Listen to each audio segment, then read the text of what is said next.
created by UNAIDS and WHO and United Nations since 2019. Often we delay the pandemic because of pandemic we are delayed. Otherwise, we would have done earlier. The pandemic is not worse in India just a year before. Half of the countries which are having HIV self-test, they are having different mechanism. They are not actually doing HIV. Often they start with them, we think we are in leader. But here we see HIV self-test started long back in Sri Lanka. They are not starting it. I would like to show you one of these slides because about I'm not presenting about, but I have a special connection with about. In alphabet, A starts with AIDS, A starts with about. That's about. Can you go to this slide? So this is 1986 data. And when in 85, I started HIV awareness campaign in India. I remember the date also. It was 22nd October 1985. 23rd October, it was covered in some media. And I thought I made some beginning and I'll get some updates. I was working in government then. And right from my superintendent, because I was RMO there, assistant medical officer, my superintendent, dean, director, secretary. And they all started calling and abusing me. What nonsense you're talking? What country we are in? It's India. AIDS will not come for many years. You people, all the young people, you think everything happening in the West will happen in India.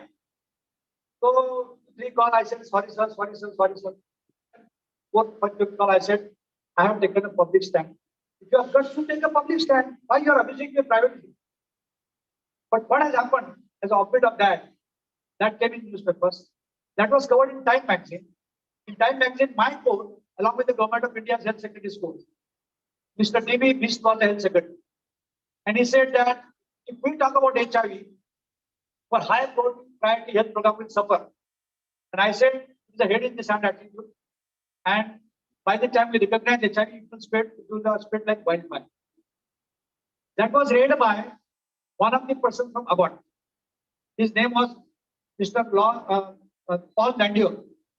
He was in Hong Kong that time. Your Asia office was in Hong Kong. Now it's shifted to Singapore. So he called me. He said, "Can I come and see you?" I said, "Yeah, of course, please." He came, he sent a telegram. I don't know, many of you may not have seen what are telegrams. So those are telegram days, no STD calls, nobody could reach anyone online. So he landed and he came and he said, I can offer you 1,000 tests free of charge. Will you start testing? I said, of course. So I took his letter.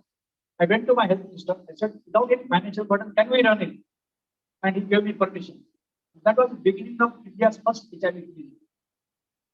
And whenever you deal with government, because I have dealt with government, private both, you tell them no financial burden, your program will be approved immediately.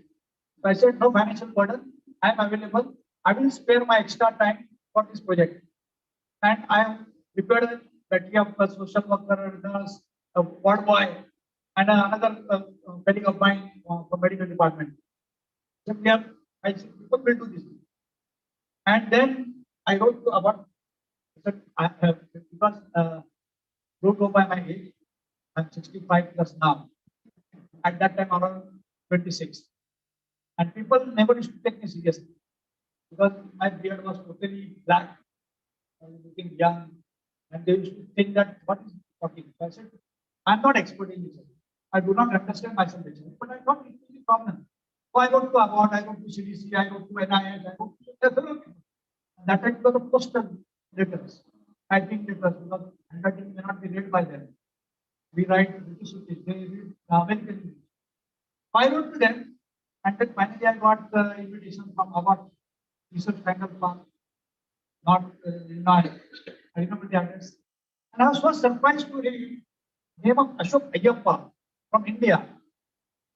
So there were a couple of Indians there, and I went and visited that. And then I went and did my HIV training in Stanford Hospital and New Jersey Medical School.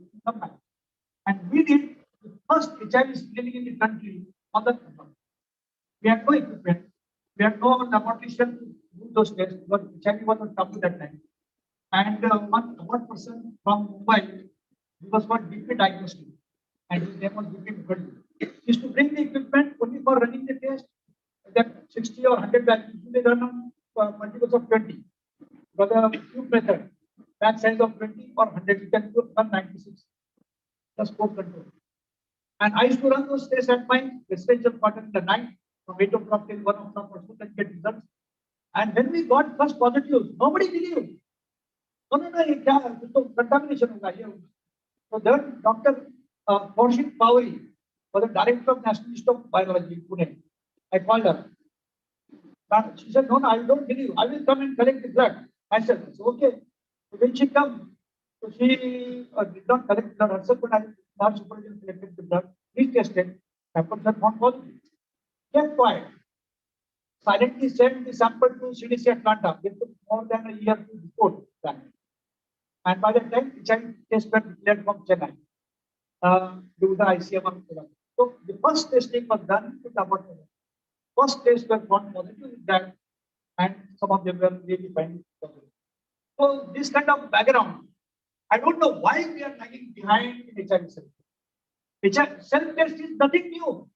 So in HIV, a lot of phenomena, iris phenomena. Iris we have seen in leprosy, we have seen in tuberculosis. We have seen pre-exposure prophylaxis in syphilis. We have, when we used to do a calculated nutrient, somebody used to come, doctor, give me penicillin shot. Why? I want to go to sex work. So that was the pre-exposure prophylaxis. But all these fashionable words of PrEP, EP, etc., they came only in HIV. And we did long back all those things. Counseling, etc. Okay, counseling we didn't understand because we were not scientific, but we used to explain people that is counseling. So HIV self-testing is diagnosed. There is pregnancy. Most of the pregnancies are diagnosed by self-testing. Then they will go to doctor for reconfirmation. Then we have a COVID. Lot of COVID HIV COVID test was done at home. So why we are lagging behind in HIV self-test? Whenever we spoke to government, they said some difficulties are there. Somebody commits suicide, who will be responsible? Now people have become so wiser. Therefore, everything, every word they will go Google, find out what is this, what is that. And if after somebody is finding HIV positive and commits suicide, that is not his weakness, it is our weakness. What kind of awareness we have created?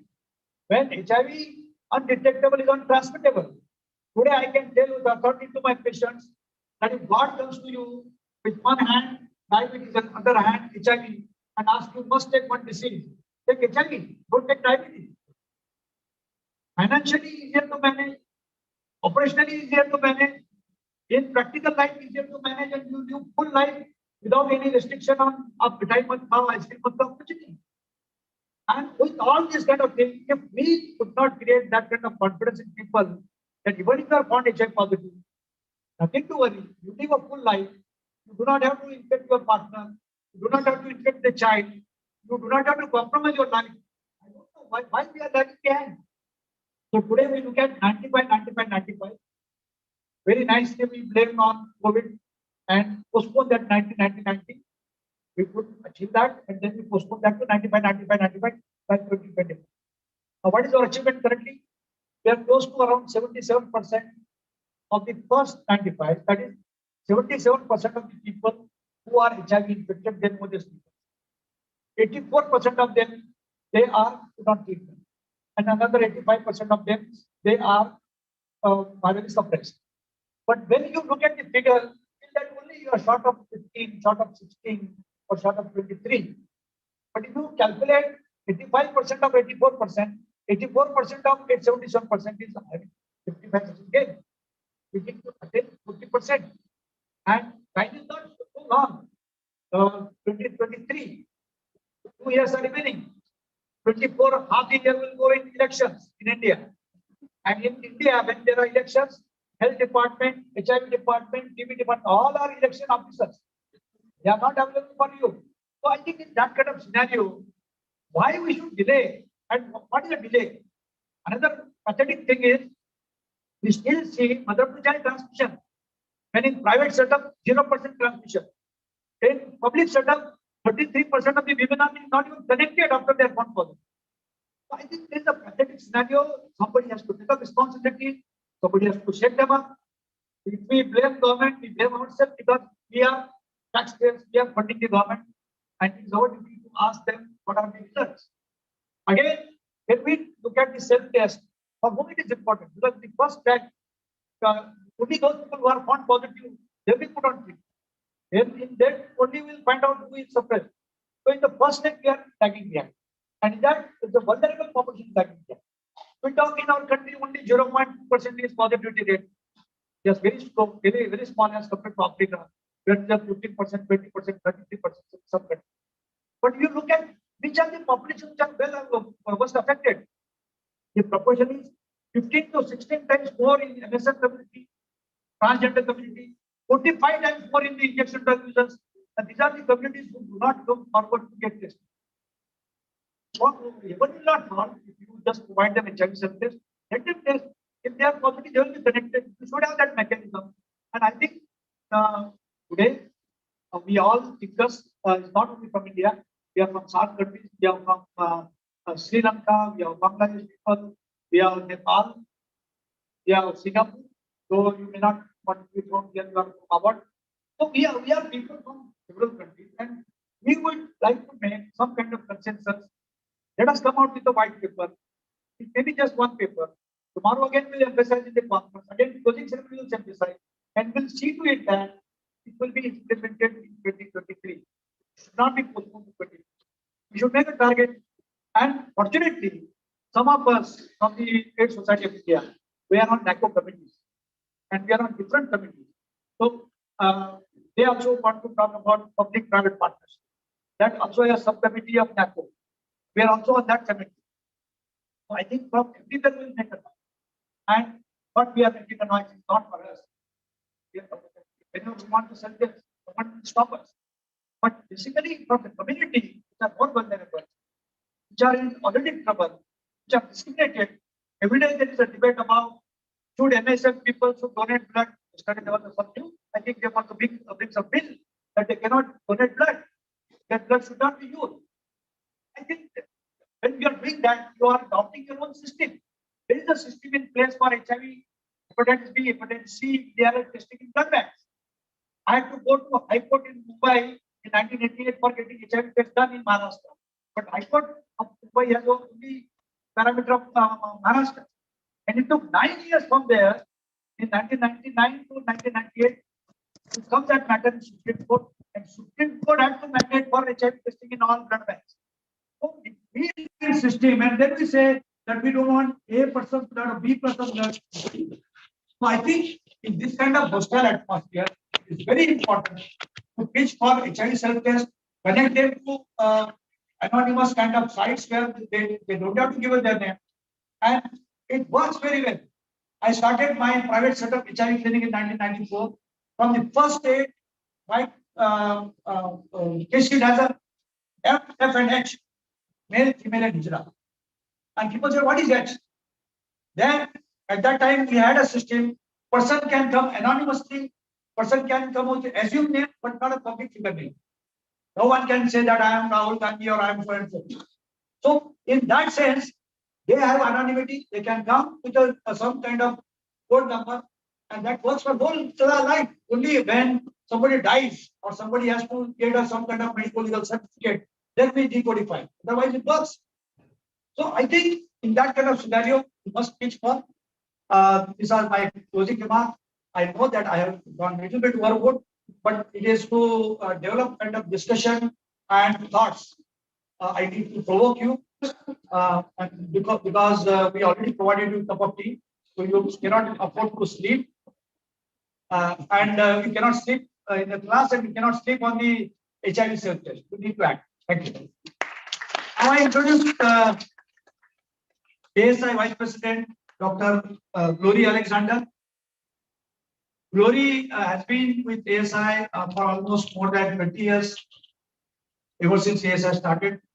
She has been on the governing council for more than 15 years, I think 2010, 13 years. And she has been vice president for last several years. She is also elected from the Asia Pacific region on the International Society Conference Organizing Committee. And that is a committee for 4 years. So when you see a big conference coming up, whether is a even-year conference, which is for everybody, and all-years conference for the researchers and medical people, that organizing committee, she is representing Asia Pacific. So what do you, Glory? And you need to put them in order. Thank you.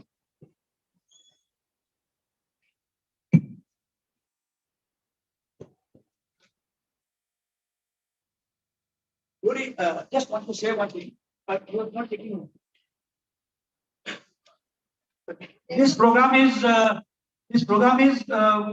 telecast on Zoom as well as YouTube. And a lot of people, though we see small number of people here, but the program is being watched all over the world among interested people and also from media. You're Sure. Yes, sir.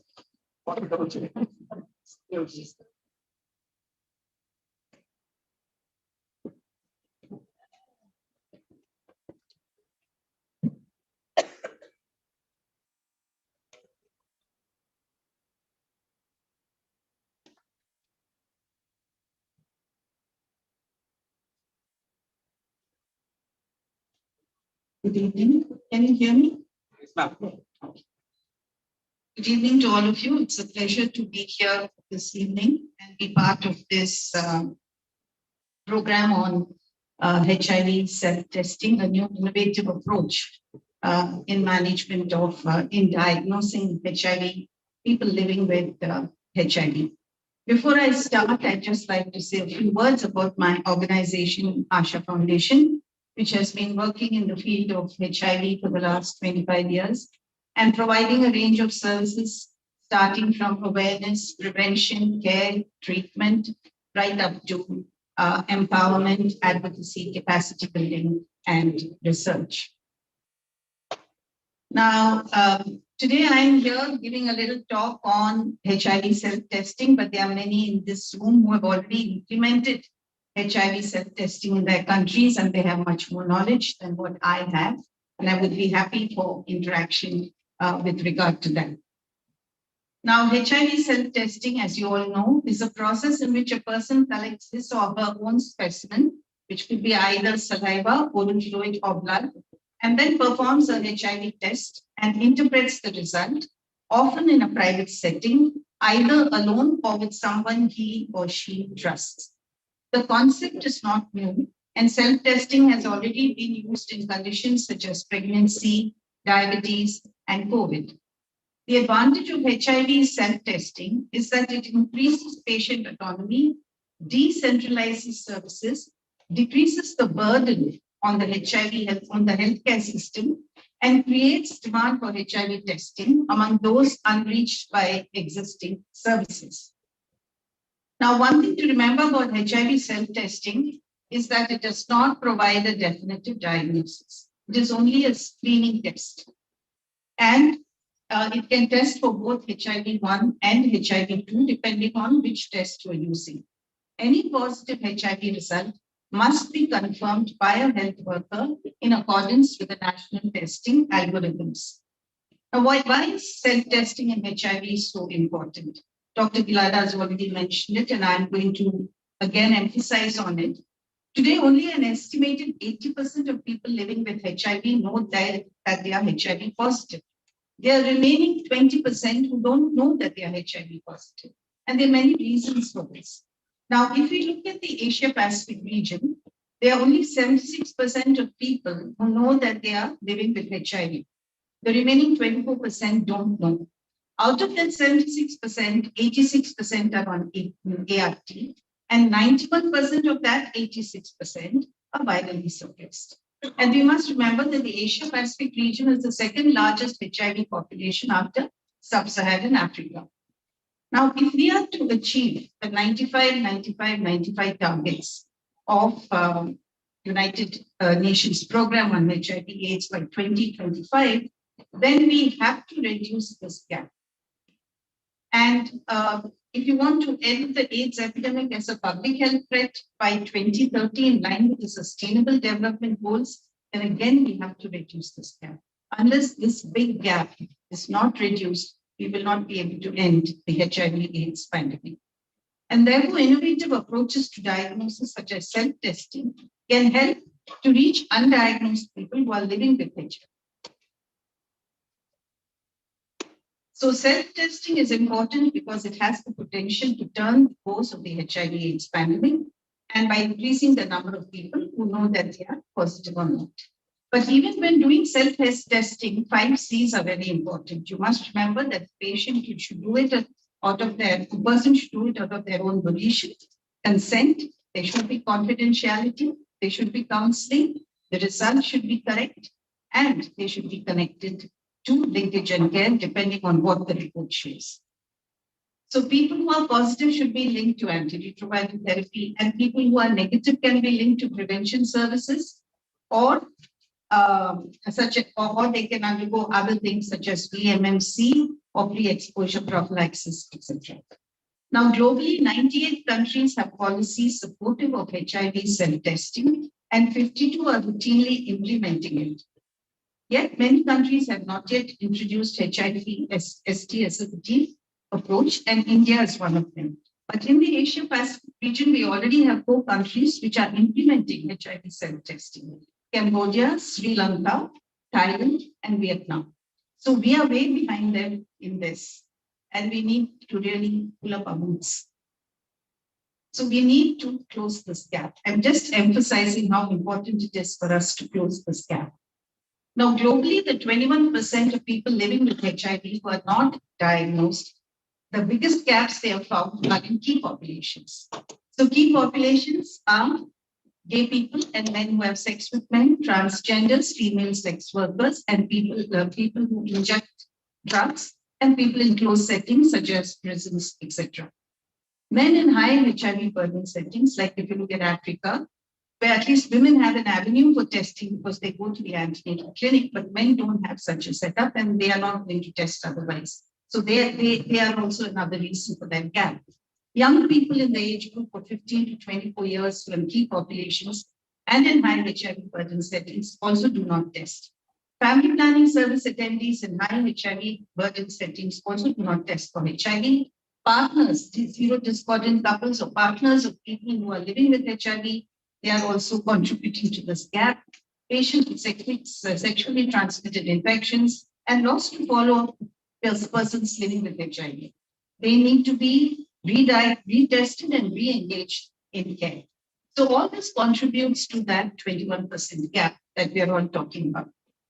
Now, must remember about HIV that the self-testing is quick and simple. The choice is completely the person who wants to get self-tested. It can be taken in the privacy of the home or anywhere else according to the person's wish. It's a simple test, it's quick and it's painless, and you can read the result in 20 minutes. It's very accurate for a person who's doing it by himself, a lay person in a private setting. And again, as I said, it's a screening test. It must be confirmed if it's positive. And if it's negative and you are in the high-risk group, then you need to retest. Either in 6 to 12 weeks if you've had a recent high-risk exposure, or every 6 to 12 months if you're practicing high-risk on a regular basis. And always understand what you're doing. If you have any doubts, then one should ask a healthcare worker. Now, like I said before, it's available in many countries, not yet in India.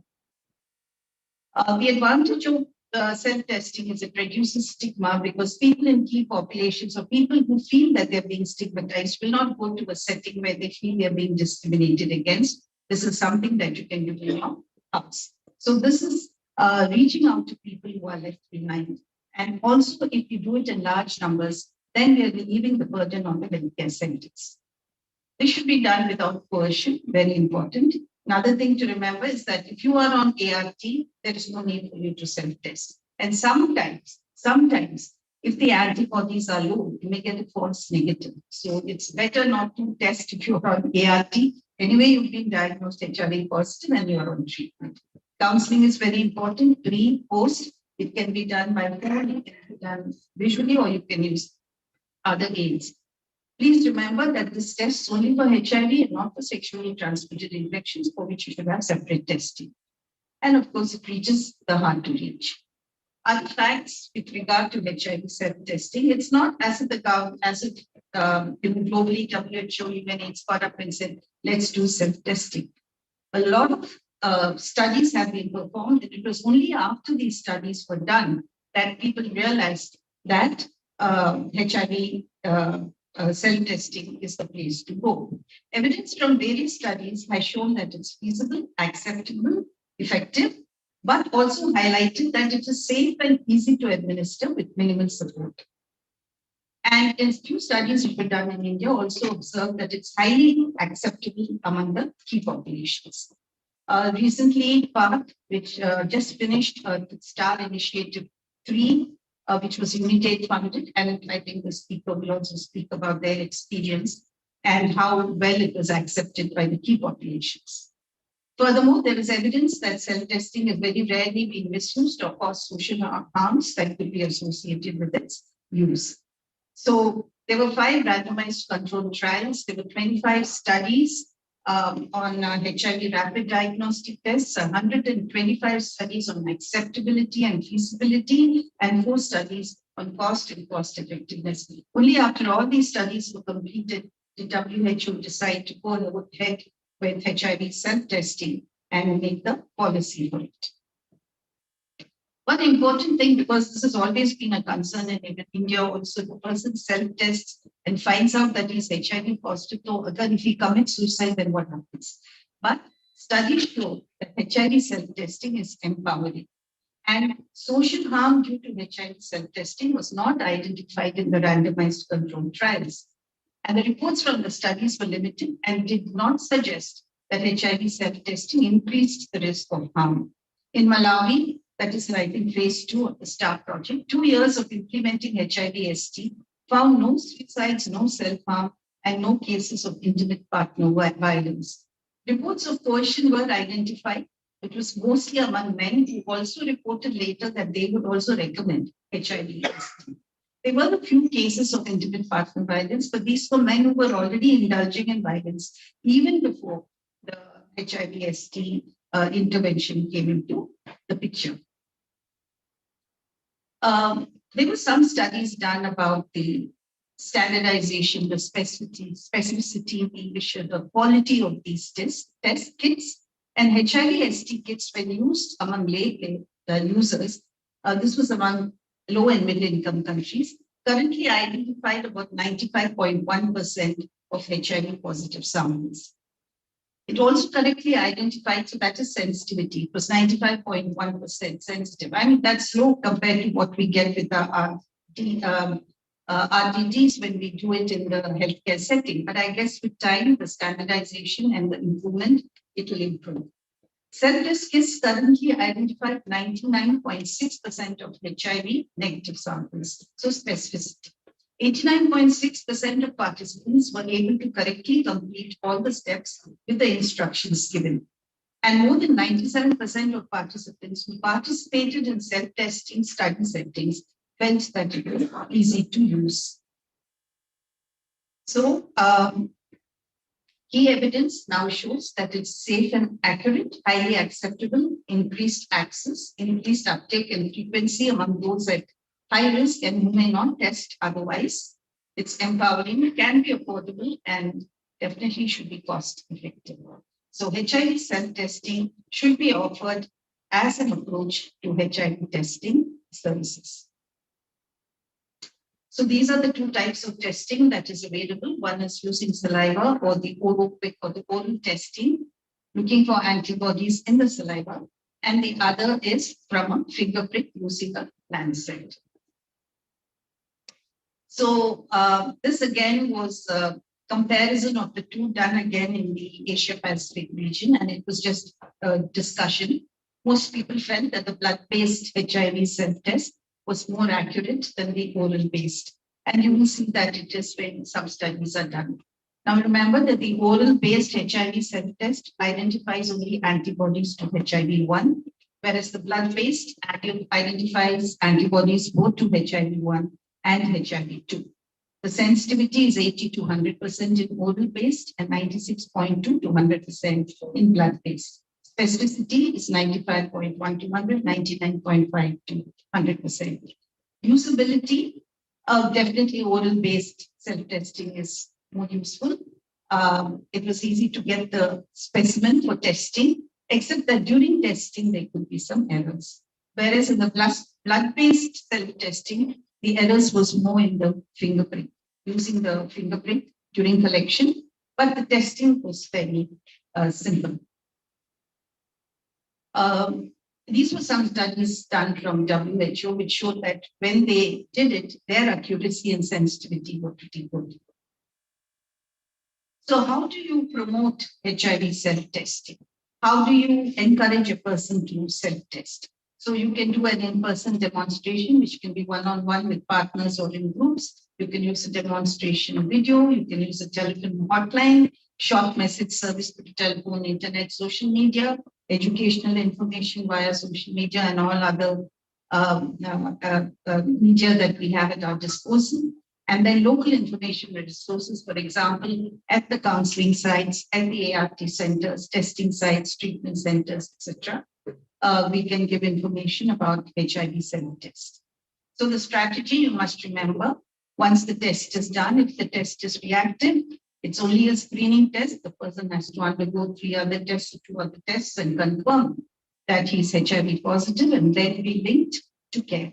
If the person is HIV negative, then we recommend testing as needed depending on the risk that the person has.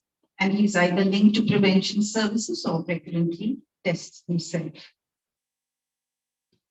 In Africa, the preferences HIV self-testing was highly acceptable across different populations and settings. Example, men, young people, key populations, couples, etc.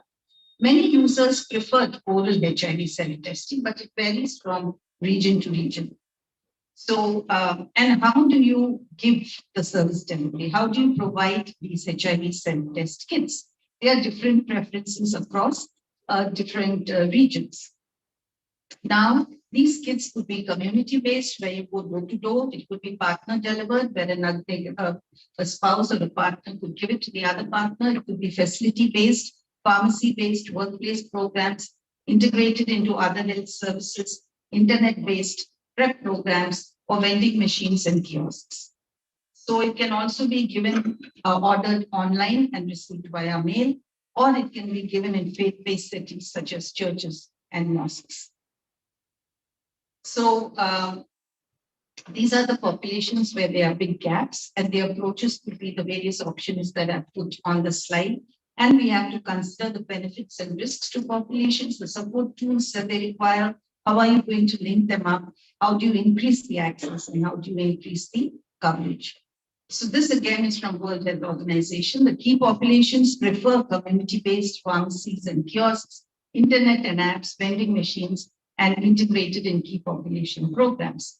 Whereas men prefer community-based door-to-door when they go for voluntary male medical circumcision, when they go from pharmacies and kiosks, internets and apps, workplace programs, partner delivered. And young people prefer community-based, internet and apps, vending machines, integrated into reproductive health services and contraceptive services. So this self-testing can be done independently or with the help of a person to assist you. It could assist you face-to-face or on the phone or whatever. Or if it's unassisted, the instructions should be very clear, simple, understandable, and the person who's testing himself should be able to understand and do the test. Now, this was, across different facilities like secondary distribution, HIV self-testing at facilities, community or home-based distribution, facility-based distribution of self-test kits. And it was found that the risk ratio was in favor of HIV self-testing. It was almost double that of the standard of care, which was testing at a health facility. So it was very highly acceptable among different, irrespective of the type of facility that delivered the self-kit. So key messages for users and implementers: it should be approved HIV. Don't use anything which just buy off the counter. It should have very clear instructions for use, and to please remember that it's a screening test, and should be sure that pre-test information, pre-counseling, post-counseling, all of this is done. And it's important to integrate HIV self-testing into comprehensive sexual services.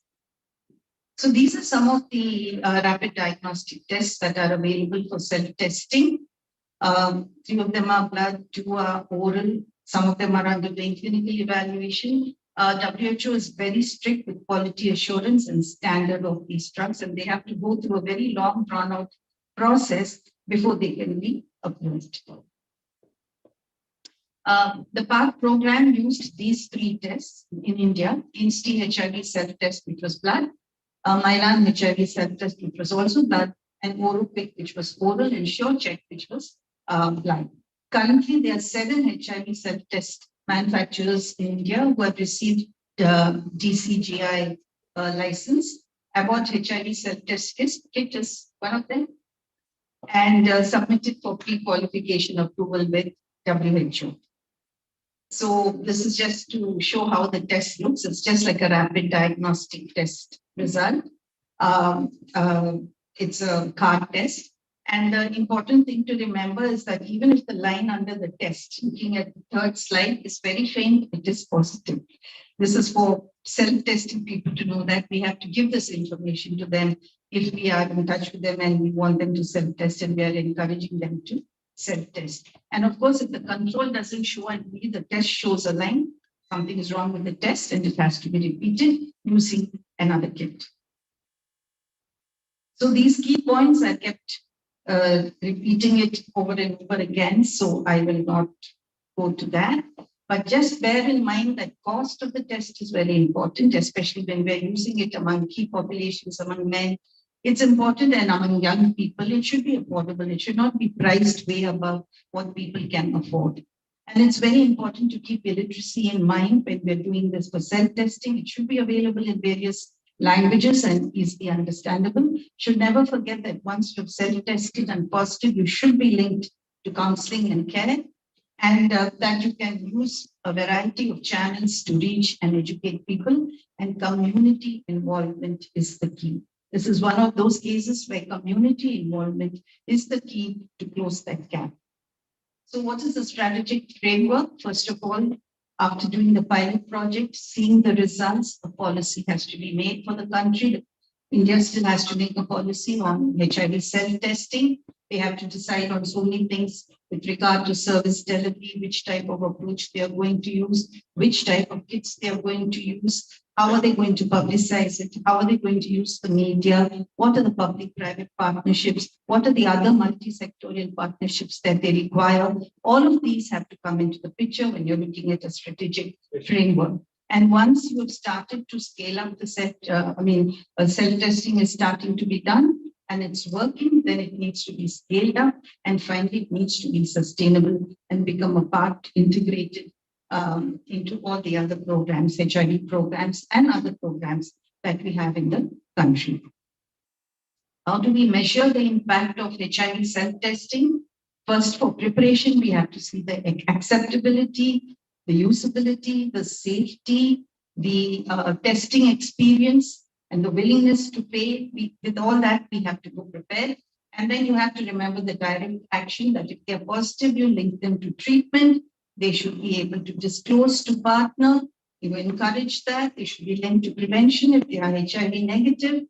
And they have to be triaged out of the health system. The direct impact would be that if a person is diagnosed to be living with HIV, then you put them on ART, and that results in reduced morbidity and mortality, and it makes that person active, healthy, and get reintegrated into society and contribute to the country's growth.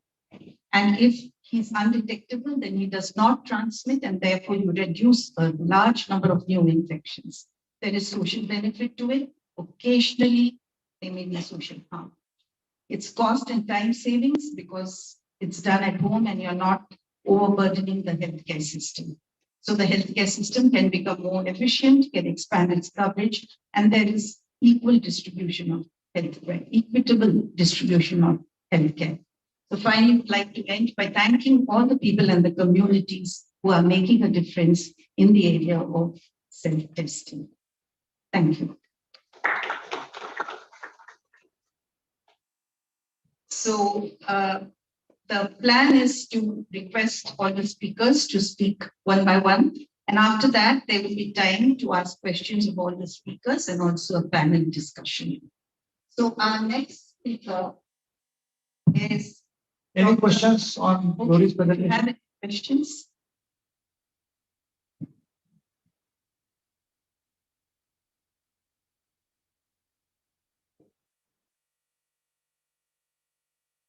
If any questions come to the mind, then you can write it down and we can discuss it during the panel discussion also. Yes. Yeah.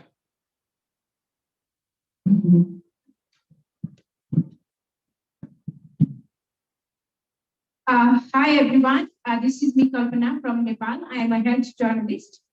My question is how reliable is this testing? We can trust this testing 100% or we have to test again if there is negative or positive cases.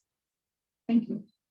So when it was done by WHO, when they looked at all the testings, they found that it was highly sensitive and highly specific. So it was in the range of about 97% to about 99.8, 100% in sensitivity and specificity.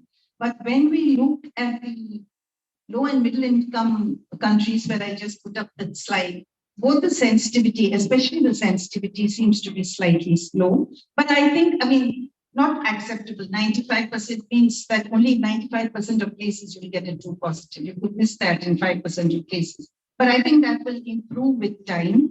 And once the quality improves and there is quality assurance, standardization, approval by all the relevant bodies, then it will be more reliable. But right now we are talking about 96 to 100%.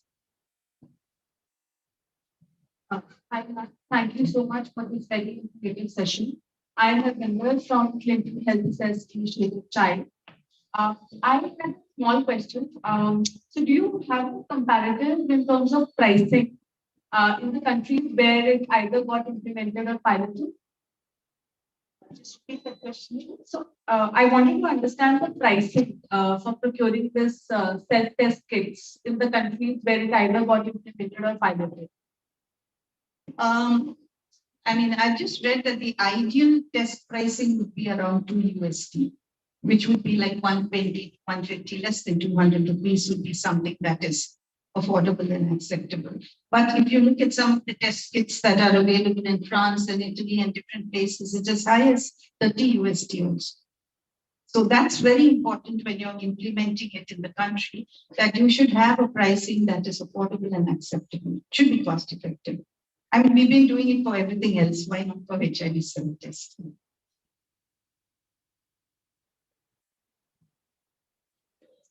Any other questions? Okay, there are no more questions. I would like to call upon the next speaker. The topic is steps in HIV self-test implementation and funding perspective. The speaker is Dr. Ashish Shrestha, FHI 360 Nepal. His achievements are affiliated to meeting targets and maintaining epidemic control. Area of expertise, more than 10 years of experience at national level in the field of TB and HIV. Previous work with the government, who Save the Children from strategy, design, program, and survey design, and implementation, including guidelines development. Welcome, Dr. Ashish Shrestha.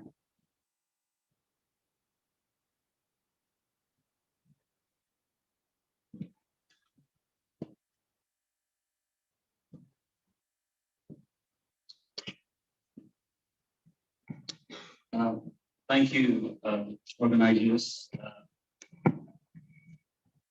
and Dr. Glory Alexander for introducing me shortly. I'm very excited, happy to be here. I actually come from a TV background, so till now I was with the TV program for nearly 12 years. But I recently moved to HIV. I'm very, very happy to be among our colleagues and very excited to continue my journey in HIV as well. So this is the experience sharing of what Nepal we did in terms of HIV self-testing until date. So just moving on. So this is an example of, it shows you throughout the presentation, will show you how a policy guidance was implemented and what experience and lesson learned was there, which could be used for others also moving forward to implementing this. So if we see, once all the recommendations came on HIV self-testing, actually Nepal started with a very small demonstration kind of study. So that was very vital. Suddenly going to a national platform seemed to be difficult there also, I think, also for most other countries. So usually a process of small demonstration of pilots like study was useful for us. So we started with that. It was around in 2018 and 19, and started actually from FR supported linkages program, which is a USAID supported program. And then later on carried to the EPIC program in Nepal, which is also a USAID supported program, and was implemented through the KV-led organizations, the community clinics, which was led by key populations themselves. So through 26 city clinics and 11 dispensing states, clinics, this was initiated. So once the demonstration study happened, we slowly started getting evidences. We advocated at the National Technical Working Group, and it was first incorporated then only after the publication of the demonstration study. This was later incorporated into the national guidelines. So it was in 2020 when this was reflected in the national guideline. And coming to 2022, this was again reiterated in the national guideline, where there is also scope for blood-based HIV/AST. So that's how the journey started for HIV self-testing in Nepal. And for coming years now, what we've done is till now, this has been implemented through EPIC supported sites only. But now the government wants to take it and make it at the national level. So we're drafting a national level SOP so that it's not only limited to the project sites only, but it will be implemented throughout the country.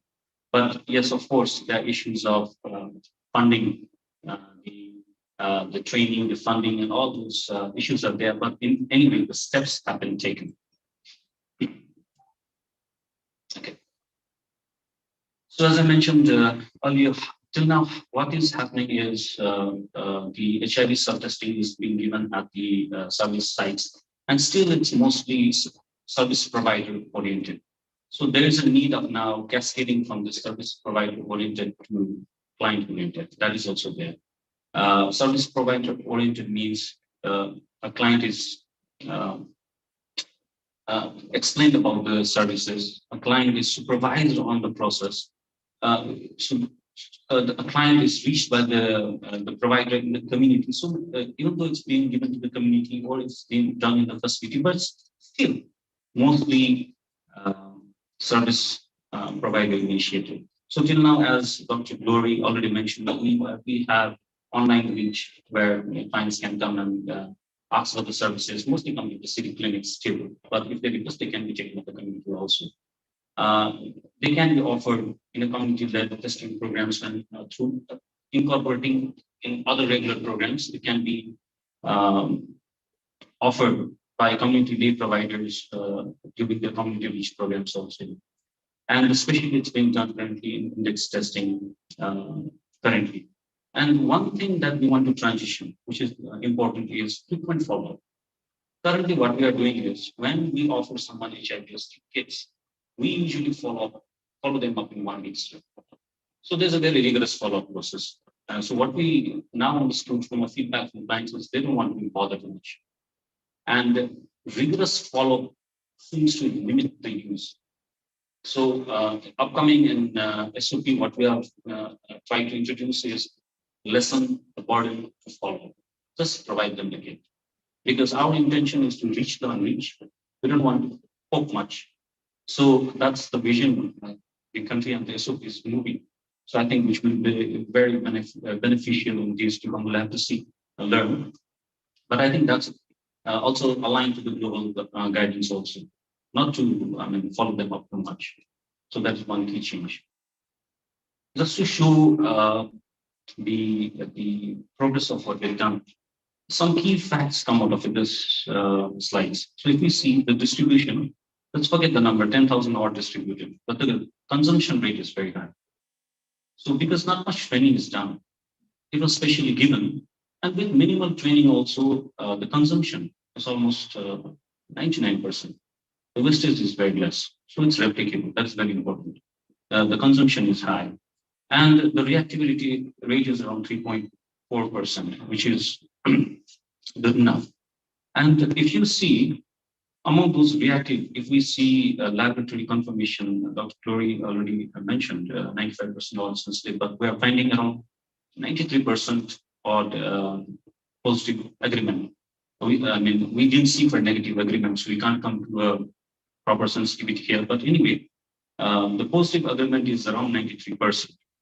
And that also in a piloting-like setting, which is good enough. And we were able to link around 98%, let's say 97% to care. So this is overall snapshot picture. But just to give a little bit detail into it, if we see used, as I mentioned earlier, 99% used for all key populations, the use rate is almost similar. So it doesn't vary across different subpopulations of KPs and DPs. But if you see the reactivity rates, positive reactivity is a little less on FSWs. That we may need to further see why compared to others, but not that different. Okay, so if we see the laboratory confirmation again, which is very important for us taking this kind of new interventions forward. So positive agreement is 93% again. Again, the FSW population somehow have 90%, not that very different, but a little less on the lesser side. And this one is important because this changes the overall dynamics, I think, because supervised versus unsupervised.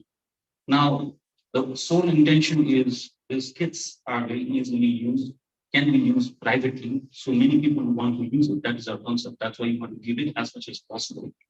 And when they want to use it in private, usually it's not supervised. But what we want to say is, even though it's not supervised, is the yield equally good enough?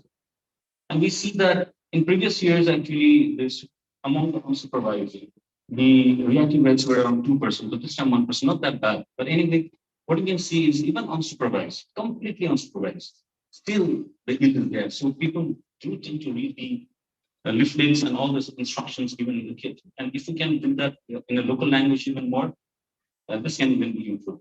So there is a scope of unsupervised expansion of the kits. Because definitive diagnosis we can always do in the lab settings. This is particularly important to increase the reach, and we believe that expanding unsupervised HIV/ST distribution concept will really increase the reach. That's why in new SOP, what we have mentioned is we want to introduce something like, as you mentioned, like a condom box. We want to introduce HIV/ST box. They can just simply come and take it. We don't want to follow them up. We'll just wait and see what happens. So that is we are going to pilot in a few sites and see how that will yield in days to come. But anyways, it's a good sign that supervised or unsupervised, this can be expanded. And the link to care, as I mentioned already, the link to care, we believe 100% should be linked to care, but anyway, reaching to 95% is also good, but the FSW is still, because of the population of the type, it's still difficult, 90% linked to care.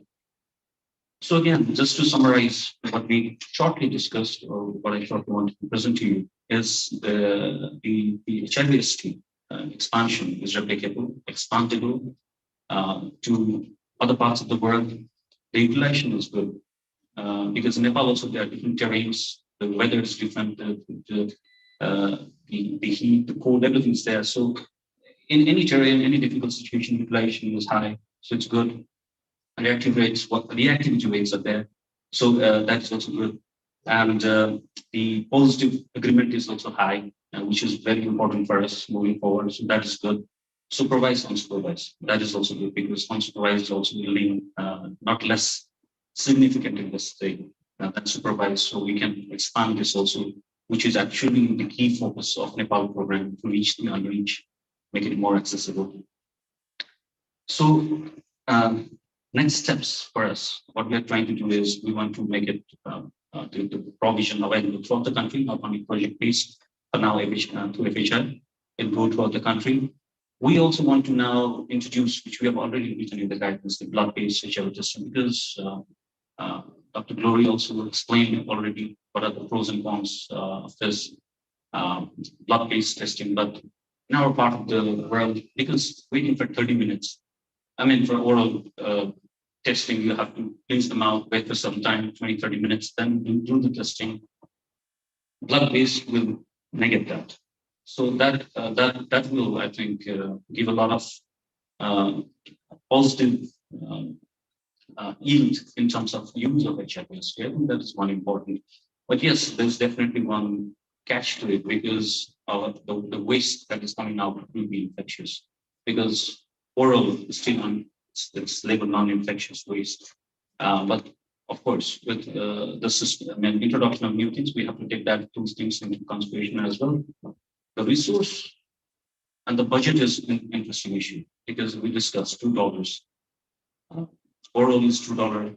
I think the determined test we do for confirmation is around $1.5 to $2. And now the blood-based, I think, would be around $2. I'm not sure, but please correct me if I'm wrong. So somewhat similar. So accessible, even for developing countries, good enough. If it comes down, even better. But from the practice that we have seen, it's very good. Because from our side, we're doing it, Global Fund is also supporting, and with these evidences, I'm sure government of Nepal would also consider to uptake it. But the evidence is all the foundations, and especially because it's now in demand, the clients are demanding. That's why we're introducing more and more of the secondary distributions. We're not trying to follow it up. That is the best thing we want to do. Take it, use it, come to us when you need help. That's the approach we're taking right now. Thank you. Thank you so much, Dr. Shrestha. The encouraging thing about your presentation was the high consumption rate, and you had about 3.4% of those who were tested were positive, and you were also able to link a very significant number to treatment. So those things are very encouraging. If there are any questions, please.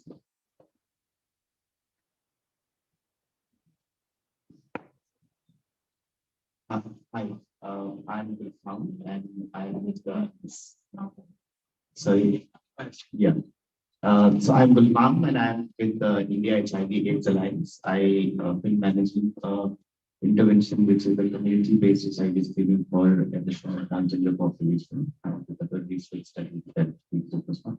So one thing about your overall experience of implementing HIV self-test in Nepal. I just want to know, because you kept focusing on the female sex of the population a lot. So I just want to know that how the numbers in terms of positivity as well as linkage to the confirmation and ART fare with the national average that you have in Nepal otherwise, the regular HIV program that you have. Because for any government, I think, especially for in India, for Indian government, these comparisons matter a lot. If the the positivity or even the linkages are becoming a challenge after somebody takes the same test, I'm sure you would have faced this. Surely. Yeah, and just to quickly come back to your question, I mean, government do not right now do HIV self-testing, so there's no comparison there. But with regards to link to care, yeah, even in a large picture, the link to care in Nepal for HIV studies is little lesser than other populations. So the picture is not different than what I presented overall with the national picture. But definitely the question is there. Why necessarily? That's another set of questions. I think. Jyoti here. Can you hear me? Sure, please. Just what did you legislate for the window period? My understanding is with tests like using oral liquid or oral shot, there is a much longer window period, and the risks of false negativity with oral-based tests is between 1 to 12. 1 to 12. Okay. So what did you do about window periods? Was there anywhere within your pilot that you ran? how did you ascertain the window period? You know what I'm talking about, window period. Yeah. So, like currently, we are using fourth generation rapid testing in England. That cuts the window period down to 10 days, 12 days. So, looking at, I mean, this is a question for Glory as well.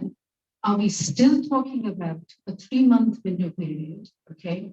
And how, when you implemented it, did you take that into account? With oral testing, that's a more serious problem. So I just wanted to be sure that how did you legislate for that? That was my question. Yeah. Because our intention was with this introduction of HIV/ST, the main objective was to reach first those hidden populations who would have not come to get screened or get tested. That was the key objective.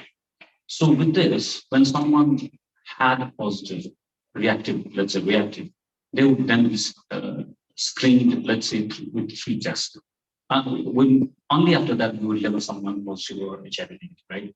The main, then only we would know the window period and all things comes after that main testing. So this is to catch them. You know, I'm trying to say, once you tested someone, and you found them to be negative, so you're creating a false sense of security in that individual that they are negative when they're still within the window period. So that's my problem, is that you are lulling somebody into a false sense of security, and you're saying that they've had a test, they were negative, whereas they were still in the window period, and your test gave them a negative result. That's my Okay. So could I just, Please. would you No, like I to? mean, that's the, I mean, in the window period, the other tests would also be negative, right? Same thing, but anyway. One of the issues with Oropic and with blood-based is the difference in the window. So the Oropic can give you a false negative in that sense. But if you feel that you've been at risk in the last, say, 6 to 12 weeks, then you need to do this, you know. But as an implementing, as a pilot project, it seemed much easier to go with Oropic than do an invasive procedure with blood. You know, and then now slowly they're looking at, you know, even Sri Lanka did that. They all went with Oropic. They went with the oral base. And there is a little bit of a problem there because you can miss false positives. I think that accounts for that 95, 96% that we're talking about with regard to sensitivity and specificity. And I just hope that, you know, as it becomes more widespread, we will be able to. And right now we are doing only first generation, second generation, and third generation, all of which are just antibodies. We are not looking at antigen. Antigen is only for rapid diagnostic tests in a healthcare center. So, you know, there is a delay there. And we have to accept that. Just want to add what ma'am has said, Yeah. also what you were saying is we have also done the same thing in India. And here the objectives are 2. Number 1, to reach to maximum number of people, expand our reach. And there is also an assumption when somebody is, whether the person has taken self-test kit from me or it's an assisted testing, you know, the person would undergo post-test counseling because at least he would or she would have an information. So by doing this, we are trying to make sure that if even there is a false, you know, reporting, which is very rare of the rare, even that person is aware about HIV and is now using the protection and all the things that follows. Thank you. Thank you. Thank you so much for that. Thank you, Dr. Shrestha. Are there any more questions? Sorry. Yeah, please. I just want to know the proportion of first-time testers actually, and what kind of criteria you adopted to select the participants. And it's not, I don't know how you did it. Actually, in India we did it differently. Actually. But then, can you just throw lights on the first-time testers? Actually, second is, you know, I'm also seconding this question. Actually, no, you mostly spoke about the yield actually, which is 3%. But what we want to know is that what is the actual prevalence in the country? What is the positivity during your surveillance or in your regular, testing in the regular programs? If it is actually less than that, we need to worry about that. If it is actually, that will give us some lights on that yield part of the process. Sure. I'll have to, I don't have the data right now to come back to your all your questions, but I can discuss it later separately. But the first time testers, I think, were around 70 to 80% we had the first time testers, but I'll come back with the confirmed data on that one to you later.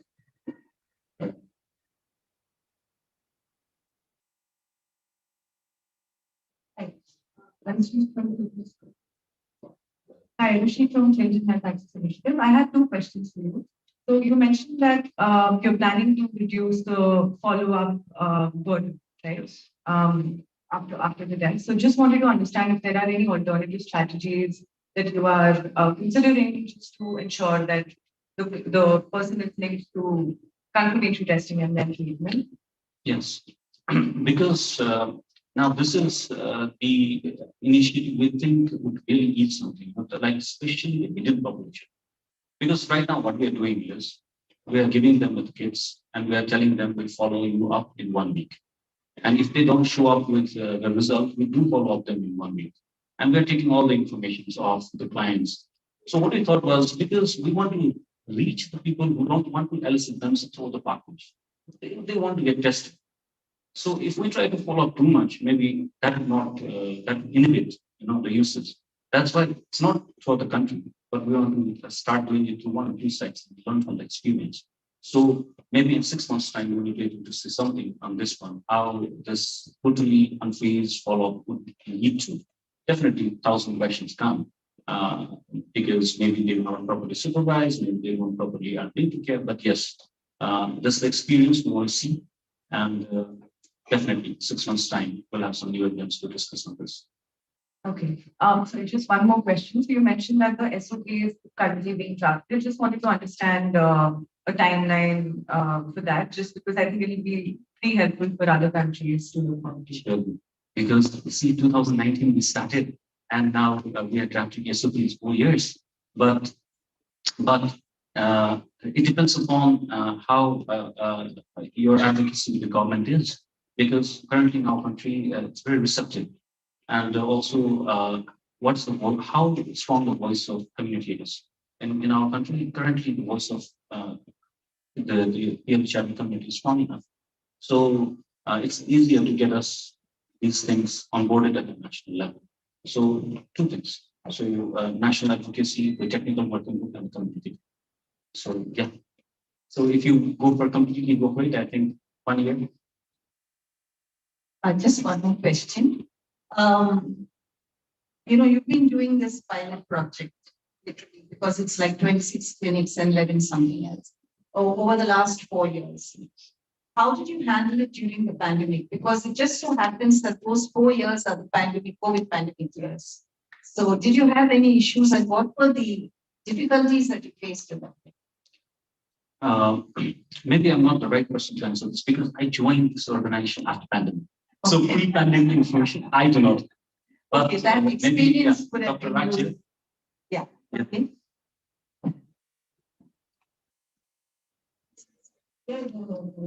Hi, I'm Dr. Rajit. We are here to, as a department, though we are from different organizations. So to add on, during the pandemic, actually, the self-testing really helped us to screen HIV infection with creating distance and providing services was very innovative. And we also scale up the services to the person-supported prevention programs, that is for migrants, injecting drug users. So it really helped us. And so the IRW, the enriched workers, which go to the field and with all the barriers mentally for COVID-19 pandemic, they would teach them implementing creating distance. So in that way, during COVID-19 pandemic, HIV testing was done in intervention program. Also to add on how self-testing was implemented, like before 2017, Nepal was having traditional HIV testing through lab. So for 1.5 years, we had really to struggle with our lab colleagues to let HIV screening go to community workers. So it was a big no from lab colleagues for more than 1.5 years. So we came to a consensus that we'll be training, monitoring the lead providers. We will testing our key populations with community-led testing approach. That time we were using determined testing as a SAGO. So whoever was tested positive, reactive from screening tests, they were accompanied to confirmative testing. So to scale up and implement HIV self-testing, community-led testing had helped us a lot. Thank you. Thank you so much. Now we are running a little behind time. So I would request only about 2 questions be asked after each presentation and to keep your answers brief because we have to finish this by 7 p.m. So thank you, Dr. Ashish Shrestha. Thanks so much. Yeah. And from our country, we have Dr. Man Bahadur from government technical chief. If you have anything that's or no. Thank you. Thank you. Maybe at the time of panel discussion. Our next speaker is Dr. Hin Zali Ai from PATH, Community Engagement in Myanmar and Their Perspectives. Okay, since she's not here, this is going to be a video presentation, live or recorded. Good afternoon. I'm being honored to be part of the speakers of pre-conference workshop, HIV Self-Test in South Asian Association for Regional Cooperations for National Conference of AIDS Society of India. HIV self-testing is in early phase in Myanmar. Today, I would like to focus on 3 A's: acceptability, accessibility, and awareness to scale up HIV self-testing in Myanmar. This is my presentation's outline. First of all, with background and context of the HIV epidemic in Myanmar, HIV self-testing milestones, HIV self-testing guidelines, acceptability, accessibility, and awareness.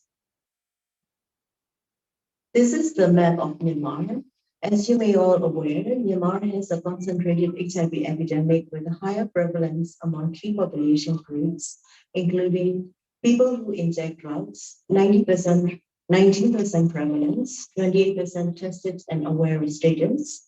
Men who have sex with men, MSM, 8.8% prevalence, 31% tested and aware status. Sex workers, 8.3% prevalence, 41% tested and aware status. Estimated 70% of people living with HIV enroll in antiretroviral treatment. HIV self-testing is a core component of decentralized HIV testing strategies to identify people living with HIV not yet aware of their status and linking them to care and treatment services.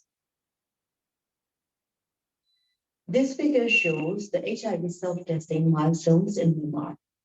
In 2015, first HIV self-testing study conducted. Integrated Biological Behavior Surveys in 2019 explore HIV self-testing accessibility among key populations groups. In 2020, Myanmar HIV Testing Services, HTS Committee, recommended HIV self-testing as the new screening approach in the National Strategic Plan 2021 to 2025.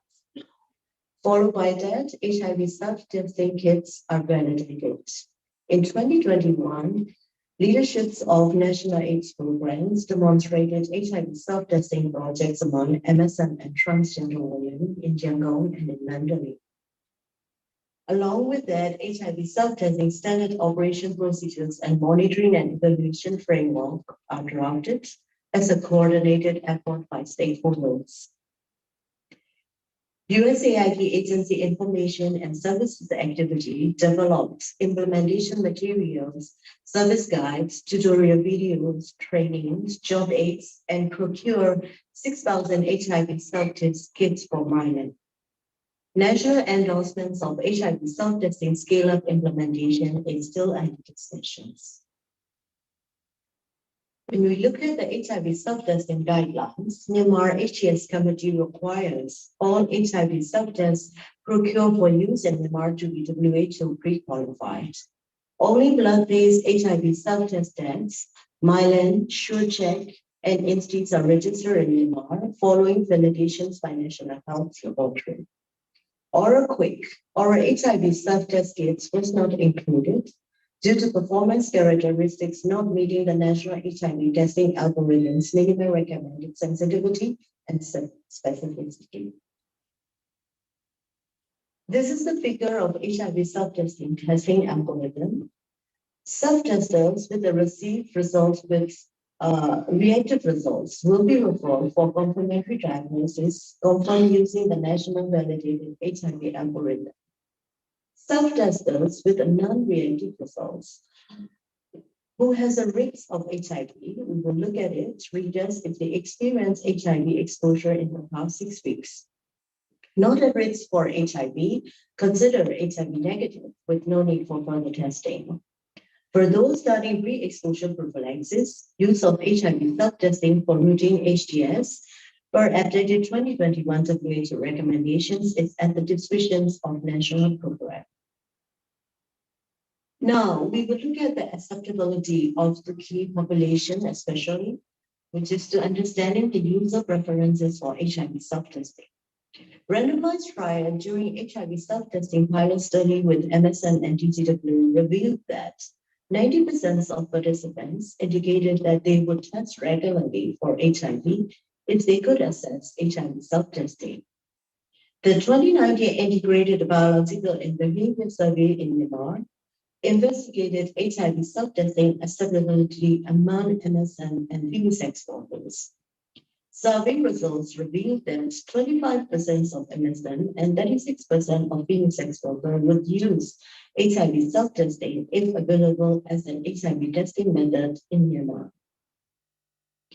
Actual HIV self-testing acceptance by key populations during HIV self-test kit validation process was as low as 10% initially, because prolonged waiting times due to exclusion of the validation requirements and blood samples collected twice, one for HIV self-testing validations and one for routine HIV testing. Of course, acceptance significantly increased during follow-up demonstration project due to shifts in the outreach strategy and counseling approach. Use of ear-assisted HIV self-testing 100%. When we look at the accessibility, we have two options. One is directly assisted HIV self-testing, demonstration on how to use HIT and interpret results from a trained healthcare or lay peer provider before and or during HIV self-testing. Unassisted HIV self-testing, testers perform tests on their own using instruction provided with HIV self-test kit package. Referrals to follow-up diagnosis and care services, prevention and treatment. When we can do it in person or in virtual, in person through the facilities of the clinics or through the communities. Virtual, the hotlines will be available for 24/7. Where we can get the test kits. There's a facility-based distributions, community-based distributions, key population-led civil society organization will distribute, or home deliver HIV self-test kits through career services, or secondary distributions like partner or couples distributions, over the counter at retail outlets for purchase, integrated with other healthcare services, example, sexual and reproductive health, tuberculosis, viral hepatitis, and primary healthcare. Who could provide or who could distribute this? Facility-based healthcare workers, community health volunteers, key population peer workers or educators, sexual or injecting partners.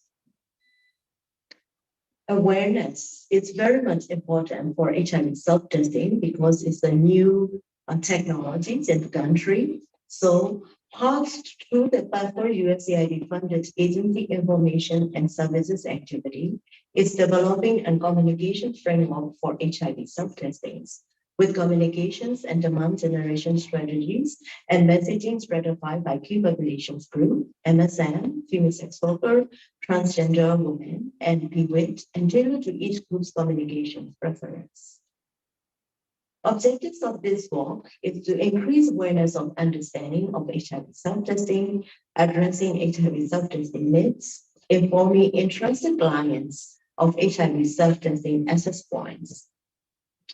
We are using the methodologies of focus group discussions with key population community members and key informative interviews with key population influencers and opinion leaders, HIV self-testing, implementing partners, service providers, and technical support partners.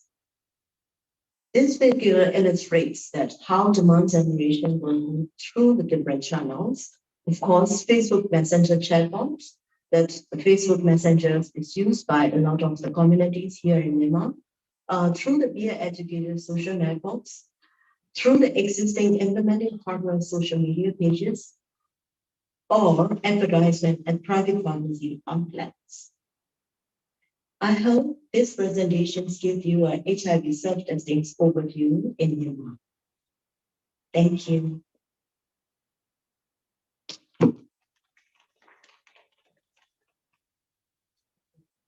So I don't think we will have any questions. Let's move on to the next speaker, Dr. Satya Hira from Sri Lanka, establishing usability for self-test, key considerations, protocol, and pilot experience. Dr. Satya. Dr. Satya is a medical specialist in public health, sexual health. She's the leader of the Global Fund HIV Grant Program in Sri Lanka and a national consultant for the Key Population Program. The organization is National STD AIDS Control Program in Sri Lanka. She's a life member of the Sri Lanka College of Sexual Health and HIV Medicine and College of Community Physicians of Sri Lanka. Member of the Key Population Task Force and Country Coordinating Mechanism. Area of expertise is Global Fund HIV grant implementation, structuring, implementing key population programs, introducing and scaling up of PrEP in Sri Lanka and scaling up community PrEP delivery, introducing and scaling up HIV self-testing, introducing harm reduction services for people who inject drugs and direct observed treatment for hepatitis C. Over to you, Dr. Satya. Thank you very much. Thank you very much for the introduction. So thank you very much for the organizing committee to invite me to showcase our Sri Lankan experience in HIV self-testing and how we progressed since 2016 in the work of HIV self-testing. Thank you very much. So I'm going to talk about acceptability and feasibility, basically the usability of blood-based HIV self-testing among men and women that we conducted a study, a community-based study recently. I'm from the National STD/AIDS Control Program. So we self-testing purely fully implement through the National Control Program. It's not yet available in the private sector. So we are going to sort of put it in the private sector, how we move forward. I will explain it about. My presentation covers background and methodology of this blood-based HIV self-test implementation, the recommendations and conclusions.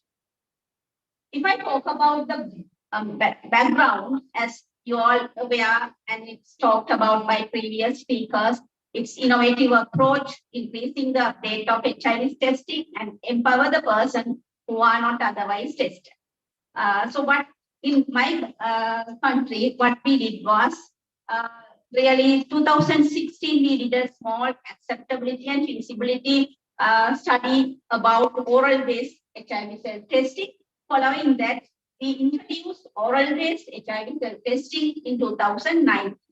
So we launched on a World AIDS Day with a pre-preparation of videos customized to Sinhala and Tamil in English languages, explaining everything, the procedures, what are the in the period, and within 12 weeks, if there are any exposures, if the test become negative, what should you do, and everything we explained in that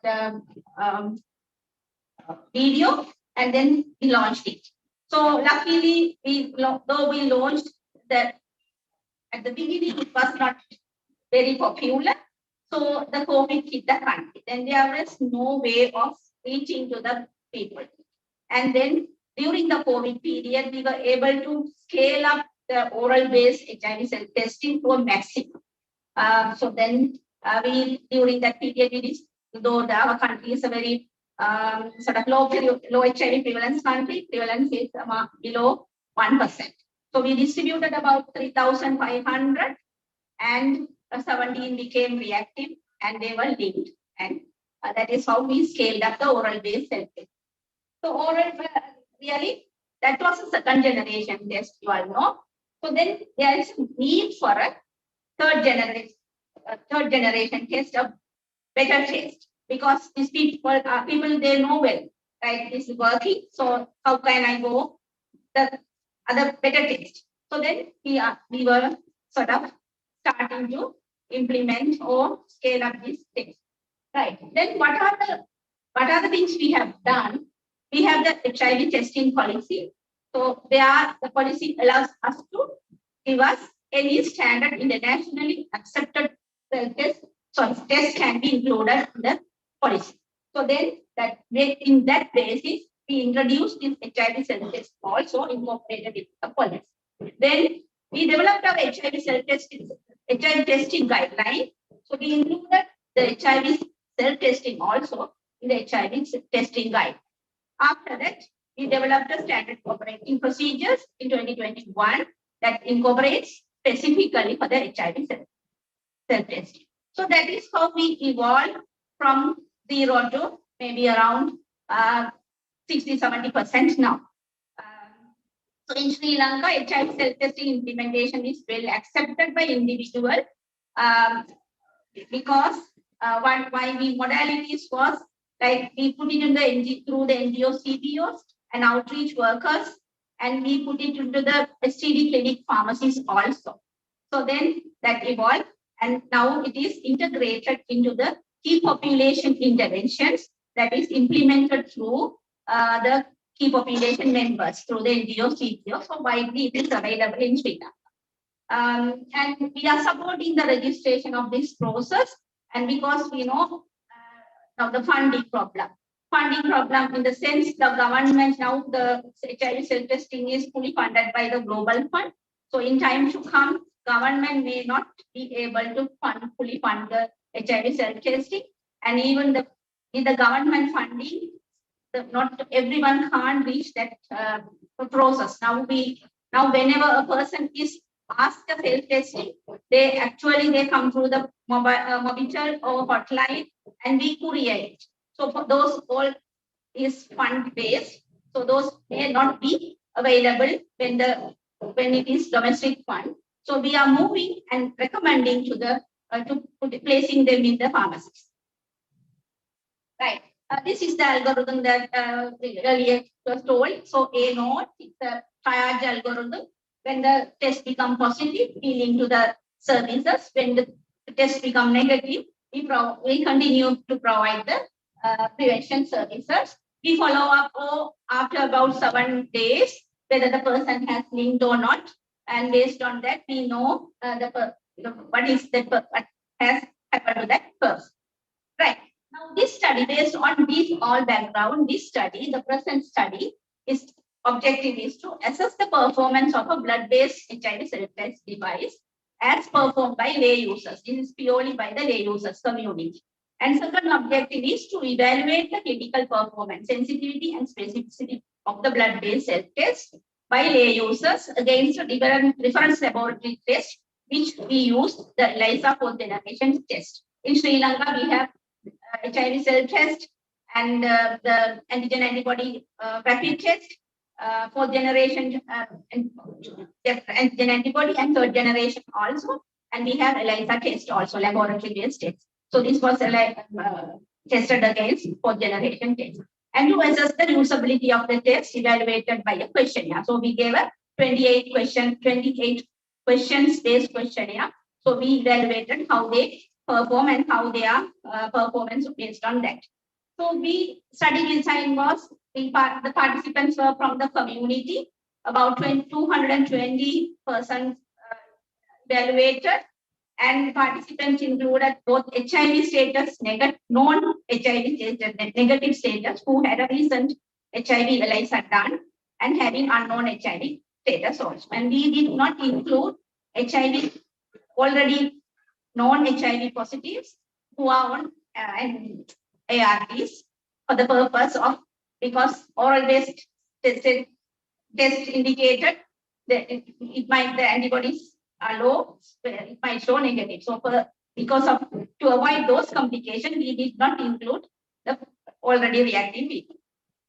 So the study locations were, we chose 2 districts, Colombo and Gampaha, which is the key population high concentrated district and high HIV prevalence district. So we conducted this study during mid-June to end November 2022.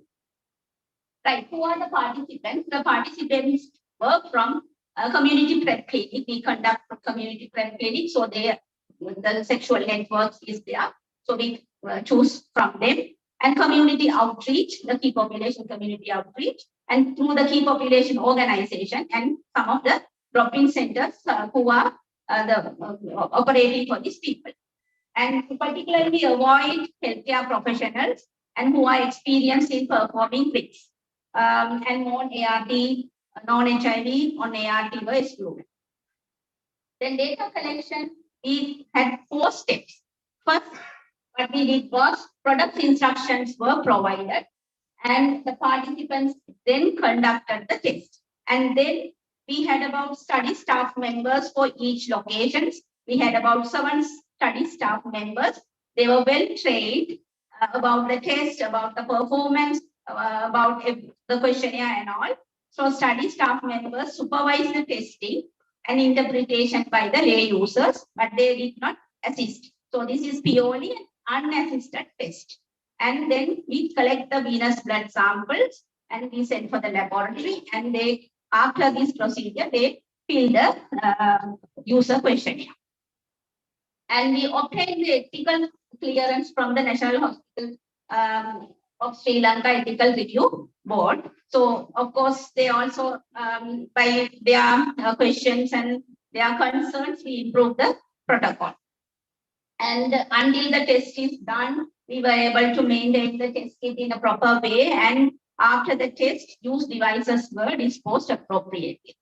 And we, throughout the study, throughout the evaluation process, we maintained all the ethical considerations. Protocol was draft and informed consent obtained, confidentiality, and recording and monitoring of the quality of the data. And we keep all the information in a proper manner, and even the results dissemination was done in a proper manner. And I think this is complicated. I will go to the next thing. So then results was, if I go to the result was 220 participants enrolled. However, 1% withdrew from the study. So our response rate was 99.54%. And the results were analyzed and represented under 4 sections. First one is how HIV test was performed by the lay users. And the second one was HIV self-test acceptability and feasibility in the community setup. And third test is HIV self-test performance, sensitivity and specificity. And fourth one is lay users interpretation calculation, sensitivity and specificity. So we were able to explain our results under these 4 headings. So first if I go self-test performed by lay users. So we had about 220 participants and one person did not perform. So we had about, in this self-test, we had about 7 reactive and non-reactive was 212. So this is what the HIV self-test performance by lay users. Then so if I go to the self-test acceptability and feasibility in a community setup, that of course is split into different category from the beginning, understanding of the explanation and understanding about other procedures, all that is split into one by one into questions. So first, if I go to the questions like this, understanding HIV self-test instructions and identifying the material. So we had 3 questions under this. So how easy was it to understand the instruction for use?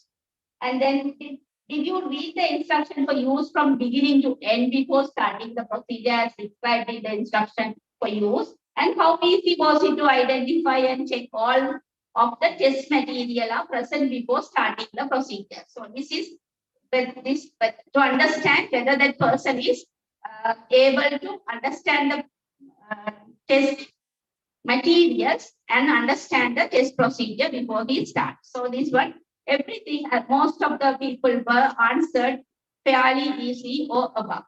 There is no challenges of understanding in this one because we translated this questionnaire into local languages, Sinhala and Tamil. Right. Second, acceptability and feasibility of fingerprint and blood collection. So we allocate certain questions to this second procedure, fingerprints and blood collection. So that was how easy was it to remove the cap of the lancet. So the package has a lancet and the test device and a pipette and a what do you call this buffer. So this is about the dose scope. So how easy was it to remove the cap of the lancet? How easy was it to puncture your finger with the lancet? How easy was it to collect enough blood? How easy was it to transfer the blood into the sample well using the specimen dropper? How did you apply? Did you only apply 1 drop of blood, or were you bubble generated during the transfer process? So these are some of the things. So these also we had a good response of fairly easy or very easy. There wasn't any challenge attribute given by the community participants. Then third question was acceptability and feasibility about adding buffer solution. So once the blood is collected and put into the well, they have to add a buffer. So whether that is easy or not, how easy was it to apply the buffer to the scales? And did you apply only 1 drop of buffer? So these are the responses the people gave. So this, of course, this is showing that acceptability and feasibility is easy. So they accept the procedure and it is feasible in the community setup. Then our question was acceptability and feasibility about timing and reading the results. So they have to wait about 20 minutes. So then whether they have to, it is manageable or not. So what did you use to measure the time for reading the result? So most of the people were usually watched, and some of the locations we were able to give timers. So the outreach worker had the timers because they are doing the rapid test. So those are the things. And did you know how many minutes after the sample application you read the results in the testing that you just did? And was the control line visible at the time you read the results? So this is about reading the results and timing. So there was, we did not find any challenge in reading the time and the reading the time and the results. Right. And next one is acceptability and feasibility of interpreting the results. So this shows how the people can or able to read the result. How confident were you that you saw the control line correctly?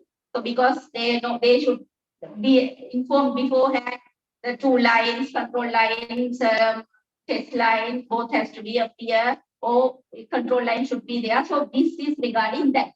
If an invalid result was obtained, would you know what to do next? So we asked that question also. How can you sure that the test has worked?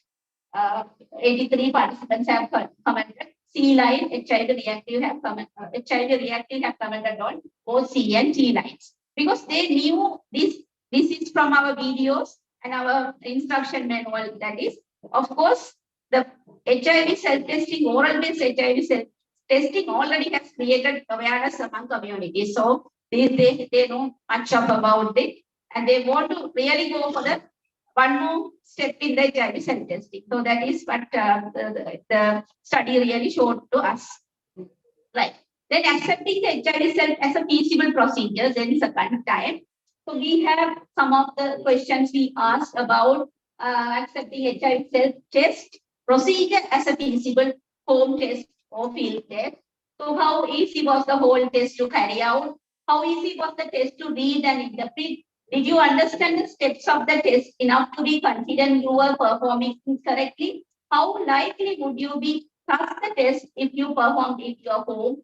How likely would it be recommend this product for your family or friends who might be interested in testing themselves based on our experience? So we asked these questions. Every question, I think the response was very good.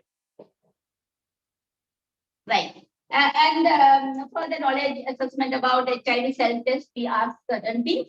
So based on the instruction for use information, how appropriate to use at home, certain questions we asked. So there are participants commented different responses. So those responses really showed. Am I delayed? My timing fast? No, ma'am. Please carry on. Carry on. Okay. So I'm because that based on the instruction for use, are there people who should not use this test? So there were things. The participants commented on the following response because it's important. They think that it was 18 years and below, that was their thing. And people who don't understand the procedures, people who are afraid to take blood, unconfident, and people may harm. These are participants' response. So these are the response we gave. According to the product instruction for use, can you make independent medical decision of yourself? So that's also one of our questions. So that also they have said if they don't understand, they can really ask the doctor or ask the outreach worker or ask the instructor, like that. They have mentioned this one. Right. And second component I would go HIV self-test performance. Only I think this is sensitivity 85 and specificity 100 in this sample. Why I will tell here 85 is not low because as per the power calculation, I should have taken about 40 positive. Unfortunately, our positive rate is less. Positive sample is less. That is why the sensitivity is low. Otherwise, if I take about 40 reactive, the sensitivity would have been more than 95%. So that has to be, I have mentioned this is the recommendation also. And lay users interpretation by calculation sensitivity and specificity, that was really 100%.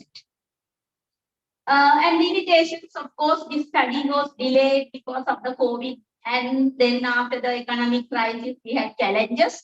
And the other limitation is we had only 8 positive. So I did not take the already positive people. So I should have taken about 40. Then it would have been a better sensitivity. I would have received a better sensitivity. And conclusions, the first evaluation in Sri Lanka, so the blood-based test is accepted and feasible.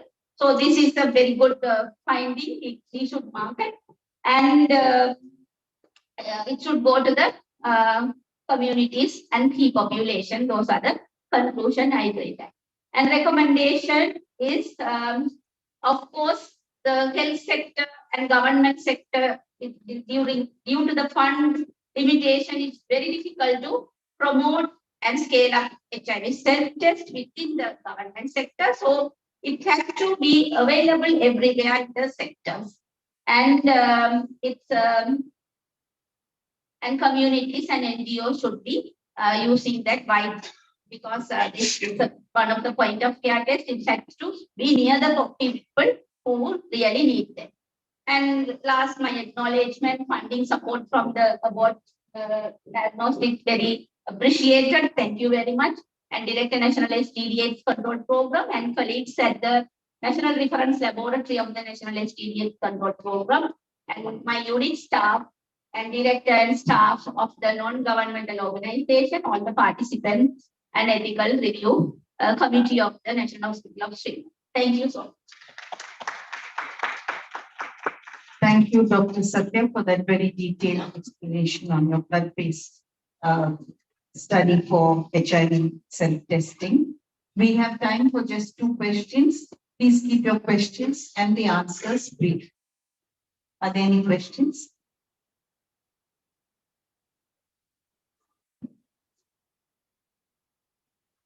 Okay, then thank you, Dr. Satya.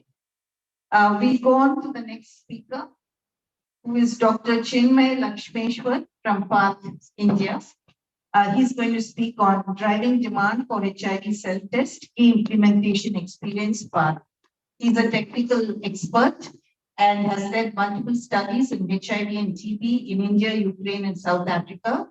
These include studies looking at the entire cascade of HIV and TB care, including HIV resistance testing, routine viral loads, DSDMs, efficacy of various treatment regimes, etc. He's an academic editor for PLOS ONE, 17 publications in international peer-reviewed journals with over 300 citations and a H index of 8.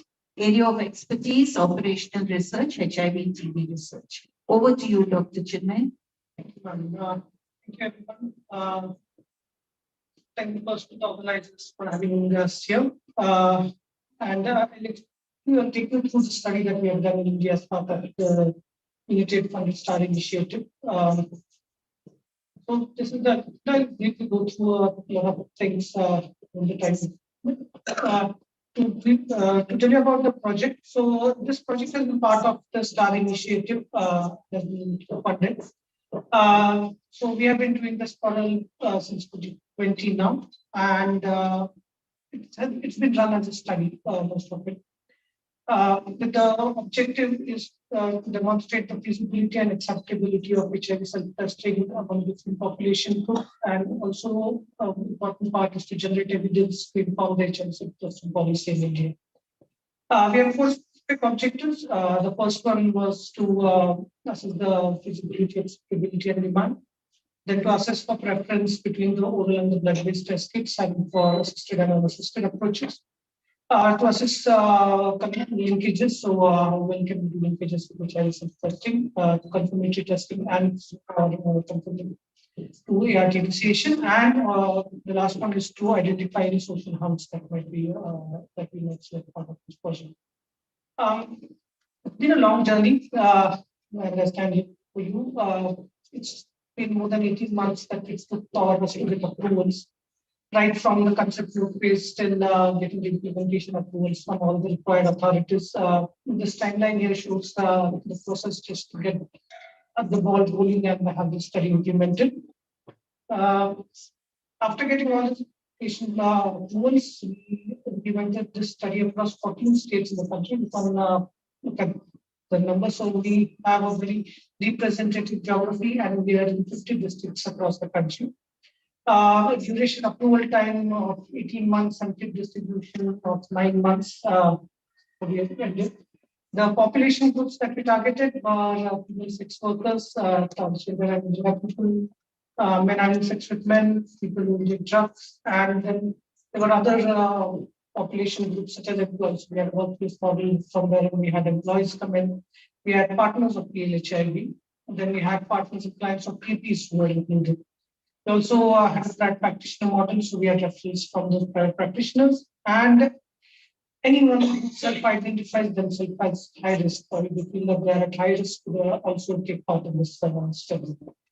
We distributed HIV self-testing kits through 5 distribution models. The first is the community-based model, which was implemented across all the states and all the 14 states.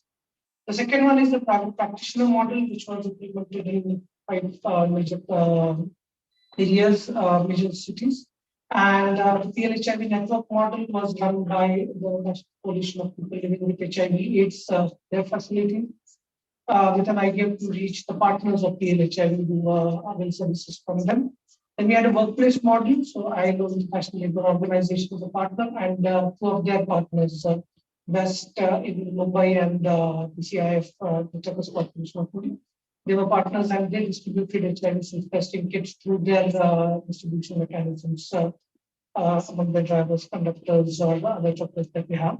And the last one, the most exciting one, was the virtual model, where we have a platform called sahaindia.org, and using that platform, we try to reach out to people in virtual spaces and generate demand there and try to distribute HIV self-testing kits via people could online order kits online, and they had an option of they're asking for a courier or going to one of the pickup sites from these 50 districts to go and pick up 10 self-test kits. So these are the 5 different distribution models that we looked into. Yeah, the inclusion criteria for people was obviously we had 18 years or older, since this was study we had to take consent. Then people have to voluntarily agree to participate, willing and able to provide a written informed consent. And they should be from one of the population groups who are part of the study or self-identify themselves as a high risk. Exclusion criteria for HIV positive, non-pregnant women. Those were already enrolled in the study, so we tried not to re-enroll people across the study. Then anyone was taking PrEP or on the ART. And for those with known BFC, we were not given an option of taking over it.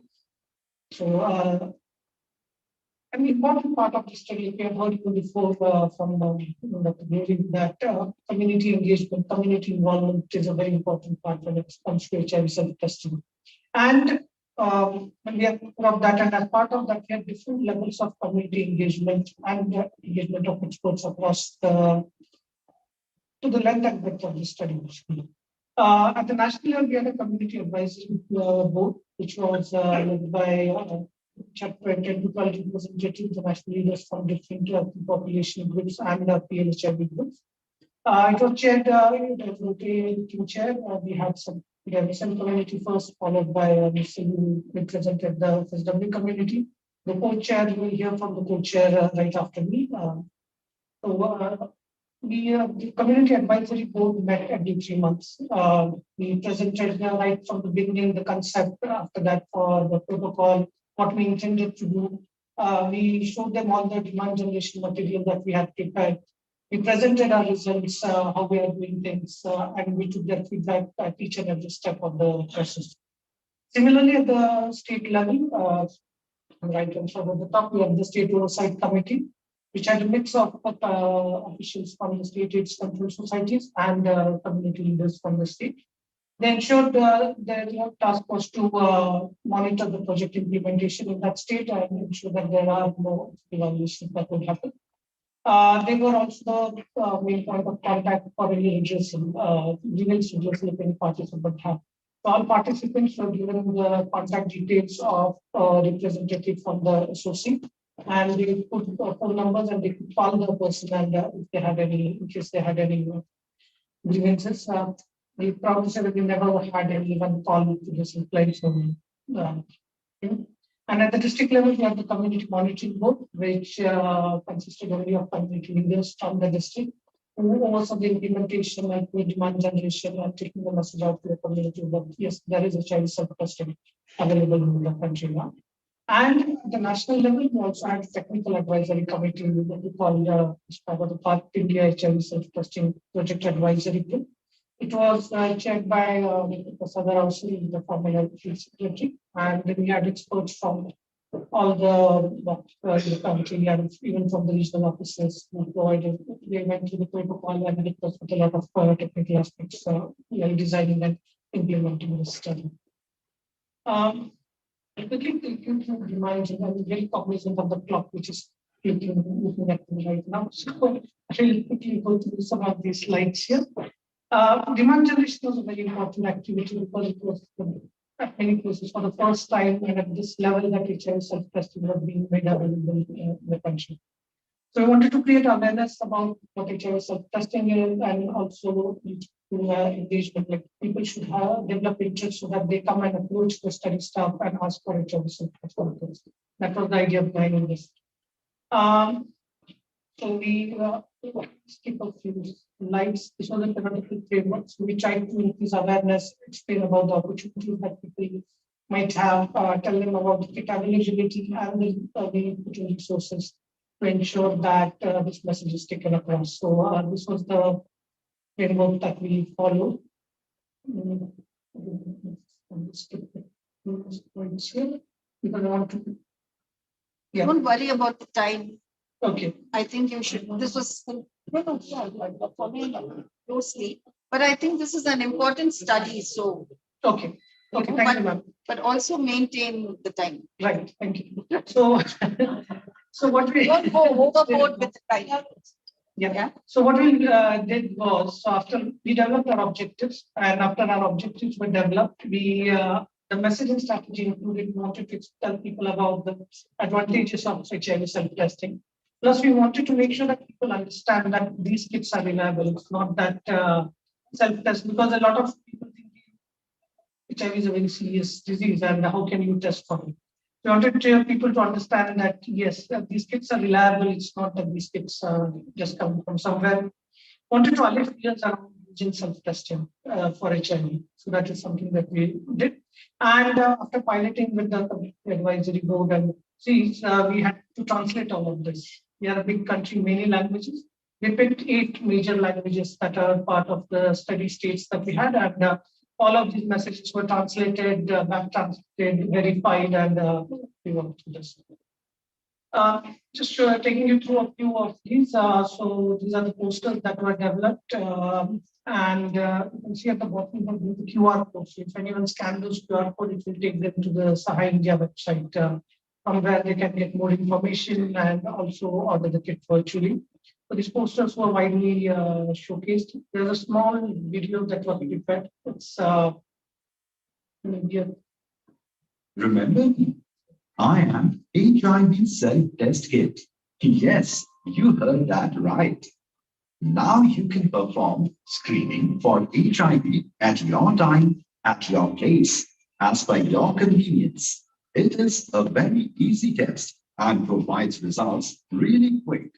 Remember, I come in 2 different kinds. 1, screening for HIV using a drop of blood. 2, screening for HIV using oral fluid. 3, these kits can be used to perform screening using a drop of blood. 4, and this kit can be used to perform screening using oral fluid. You can get the result of your screen for HIV in just 5 to 20 minutes. And did you know you may take help from your team for the screening for HIV, or you may perform the test yourself. So what are you waiting for? For more information and to avail self-test services, visit www.sahaindia.org website or call at 931098-9701, Monday to Friday from 10 a.m. to 6 p.m.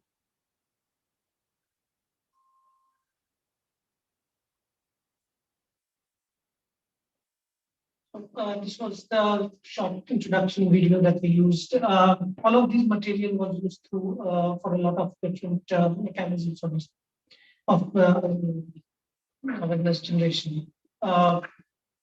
So for community-based demand generation, what we did was we had community consultations, we had peer-led demand generation. It was an ongoing activity. We had posted posters, there was involvement of community leaders for the workplace model. We had consultations with the unions who support some point, and all of this material was taken through quite broadly. And that translated also into the numbers that you will see later. Now this is something that we found quite interesting and also quite challenging. It was a good learning experience for us, was how do you do virtual demand generation?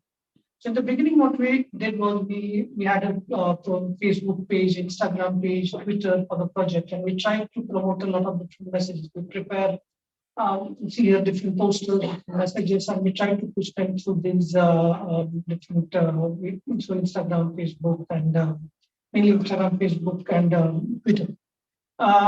And we also tried doing some paid ads on Facebook, and we tried doing search engine optimization. Well, we did get a lot of people, but there were many challenges because our website was quite new, so it did not have a lot of following as it is. We had to start right from scratch.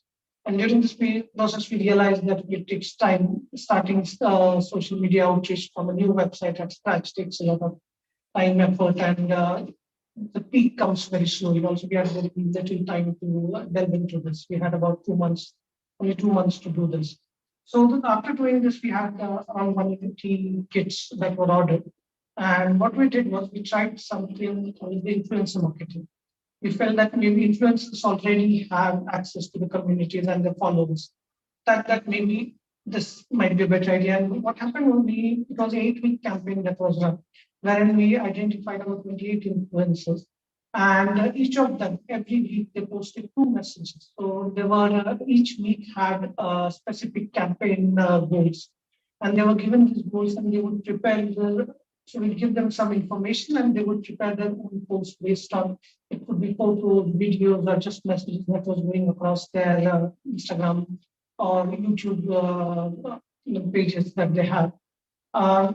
It was quite interesting because we got a lot of engagement to this activity. All these influencers, they had a huge following. We identified influencers who were from adolescent, transgender people, general health. Some of them were general health influencers who were working across,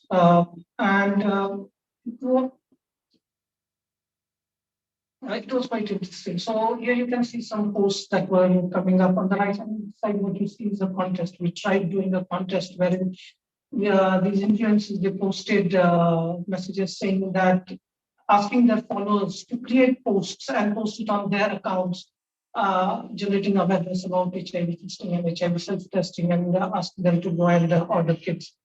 And this worked quite well. We see the results right? We had over 374 posts that went across over 8 weeks, with a reach of over 830,000. 53,000 people engaged with those posts. That means that they either commented, liked, or clicked on the link. And from this, we had about 7,600 people who went to the website to look at the kit. The actual numbers that were ordered up, it's a little over 400 who ended up ordering the kits through this process. We are still in the process of analyzing the data. This part of the study is still ongoing, so we'll have the final results after a couple of more months. But what we found out was the highest engagement was observed when there was there was a quiz, or if there were polls that were being done. All of these generated a lot of interest, and rather than just having static posts or just a video without any interaction, if you had something like a quiz or poll, then there were more people who engaged with such kinds of posts. So that was something that was quite interesting for us in the time. And just to show you, we did a poll, a very quick poll, asking where would you like. So these are 2 separate polls, and we asked people where would you prefer to get yourself tested. And as you can see, overwhelming majority say on the yellow and the red. So they say that they would either like to test at home or in a private space. And the top reasons to use HIV self-test kit is convenience and the quick result that it provides. So these are just some interesting findings that we found from this demand generation work that we did. Now, go through the results of the entire study. So what I'm showing you is the other results till June. The online model with additional influences, those results are yet to be analyzed. That will be done next month when we stop with this activity. So overall, June we are in 14 states, 50 districts. Total enrollment or total kits distributed were 93,380. 93,380 kits were distributed, with highest kits from Gujarat, Karnataka, Tamil Nadu. We also had northeastern states which were covered. So we had a very wide representation from the entire country, from the length and breadth of the country. Model-wise enrollment, we had community-based model which started first and was implemented across all the states, and does have it has the highest number of participants. 84%. Sorry, 84%. Then the next was the private practitioners model initiated, and we had about 6,000 people who were enrolled, kids distributed through that. Then we had the workplace model, which I think had about 6,000, a little over 6,000 kids distributed. And the PLHIV network had about 16, a little over 1,600 kids that were distributed through the PLHIV networks. The virtual model in the first phase, we unfortunately had only 2 months, and we had 186 kits that were distributed till the end of June. But now we have much higher numbers as we go further with that. The population groups that we reached, so almost 48% of the chunk were from key population members. So female sex workers, MSM were the highest among those. But interestingly enough, look at the other side, we had almost a quarter of our participants who were self-identified as high risk. So this included a wide variety of people coming from really traditional college population. So a lot of migrant workers, truckers coming into this category. So to look at the further results of first-time testers, another interesting thing that we found was almost a quarter of our population reported testing for the first time. And if you look at the different models, you can see that the community-based model, 40% private practitioner model, 75% of people from the private referred by these private practitioners were first-time testers. So from the employee-led model, we had quite a lot of first-time testers.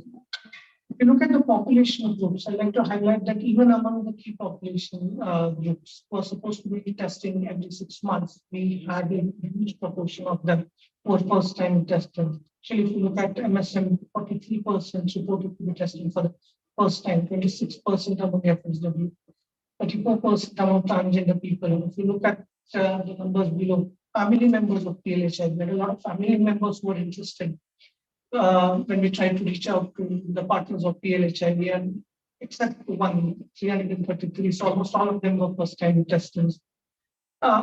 Among the clients of KPs and the partners of key population, 67%. So a huge proportion of people who participated in this study were first-time testers, which just goes on to show that maybe HIV testing might be able to reach more people with the introduction of this modality. Next, we wanted to look at acceptability for future use. So what we asked was, we are testing now. So among those who have tested, we asked them, during your next test, HIV testing, what would you want to use? Would you want to use HIV self-test, or would you want to use something else? And almost 88% said that they would like to use HIV self-testing over other testing methods.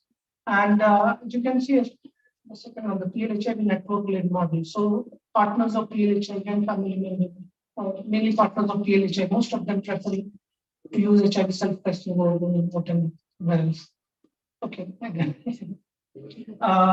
Next, you need to hurry up a bit now because they're running behind.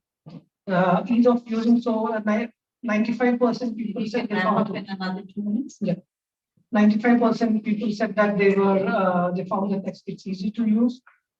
Similar proportion said that they found the test kits easy to interpret. So large proportion of people found the test kits easy to use and interpret. There's a slight difference between the blood and the oral based, but it is again not very high.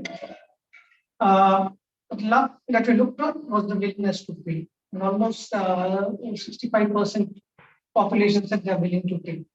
But the question comes here is how much are they willing to pay? So almost 40%, over 40% people said that they are willing to pay up to 100 to $1.2 US. This proportion differs population group-wise, and we found that among the transgender people and a lot of much larger proportion were willing to pay up to $3 US or to $50. So, while there is willingness to pay, different population groups are ready to pay different amounts, with at most being up to $1.2 around that. Linkage, we had an overall linkage to confirmatory testing of almost 88%, and among those which are confirmed positive linkage to ART was 85.3%. Social harms, there was only one major social harm that was reported, one case of suicidal tendency, but that person had suicidal tendencies prior, upon taking further history, the person had suicidal tendencies prior to testing for HIV. And maybe the person had never tested for the first time that the person tested for HIV.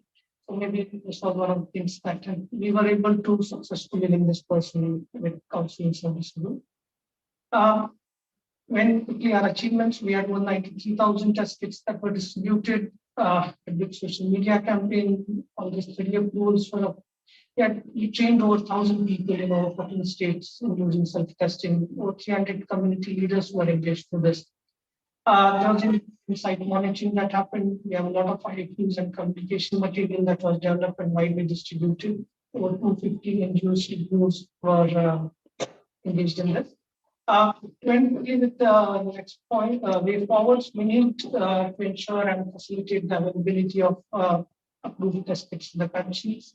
Incorporating HIV self-testing as part of the national program. Social marketing strategies for HIV self-testing will be important situation. Development of guidelines, and there are other models that might be looked at, like secondary distribution and private pharmacy. When with, I'd like to thank all the funders, partners, well here, plus I'd like to acknowledge our principal investigators, Alpana from OPIs and all the people who are putting in a lot of effort to make this study possible to do. Thank you. Thank you very much, Dr. Chinmay. We'll hold on questions for now because we're really running short on the time. Okay, one short question. Hi, Dr. Short answer. Yes. So in presentation from one of the study that plays a lot of things to model and things combined to. One, where do you see a public-private partnership really figuring in when you're looking at demand creation as such from the whole Chinese sector? It is going to be very important because the reach of private sector and the reach of public sector, maybe we are not looking at the same population. So if we make our forces together, definitely it will help us to reach a much larger audience. And yeah, definitely. Thank you. Okay, thank you. Yeah. Do you have bisections in it? Yes. There isn't a sexual orientation. Can we discuss this on the panel discussion? Because we're now really running short of time. Thank you so much, Dr. Chinmay. Our next speaker is Mr. Yashwantar Singh, co-chair of the Community Advisory Board Star HIV project in India. And he's going to speak on the 3 A's, focusing on accessibility, availability, and awareness. He's the co-chair, a community representative. He's a member of the Chandigarh Transgender Welfare Board, and he's got a lot of expertise in all the programs of prevention, viral hepatitis, and advocacy on rights of marginalized communities, and documentary filmmaker. Thank you. Please go ahead. Thank you, ma'am. Thank you very much. And just to start with, I use my webpage as MX, which is Mix. I'm a transgender person. So yes. So I'm going to talk about community's perspective, which is very important because at the end of the day, we are the one who are going to be the beneficiaries of the entire interventions, innovations, whatever we can kind of say. I will present how communities were benefited and what is unique in this whole project.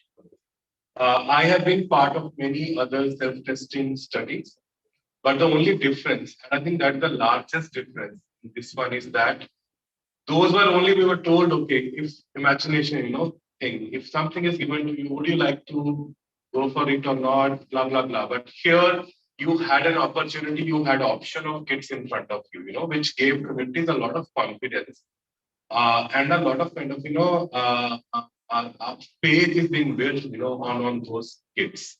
So not taking much time, I'm really talking to Super Trust because I'm presenting on behalf of Super Trust. It's an LGBTQ organization, the oldest one in India, working since 1994. It started with Mumbai, now working pan-India and working very closely with government, with national AIDS control organization, with other development partners, implementing global fund projects, capacity building. And also, it's the Secretariat for Integrated Network for Sexual Minority, which is the largest network for LGBTQ in the country. I will skip this slide because Chinmay has talked a lot about it. It's a qualitative study we all know. I'll quickly go to the finding in terms of what and where, how we see what is the community engagement here. So it was very interesting and very challenging at that point of time, because if you remember 2020, 2021 was the massive period of COVID where everything was, kind of under lockdown. People were afraid to talk, even, friends were not willing to come and say anything to you. But that was the challenging, I would say, a kind of a tsunami which was happening there, but still we communities were able to kind of navigate through our contacts. And successfully we identified the volunteers, we identified the leaders, we identified networks, and we are able to kind of engage them into the distribution model. These were CBOs, and also because a lot of things were virtual during that time, which gave us a lot of opportunity.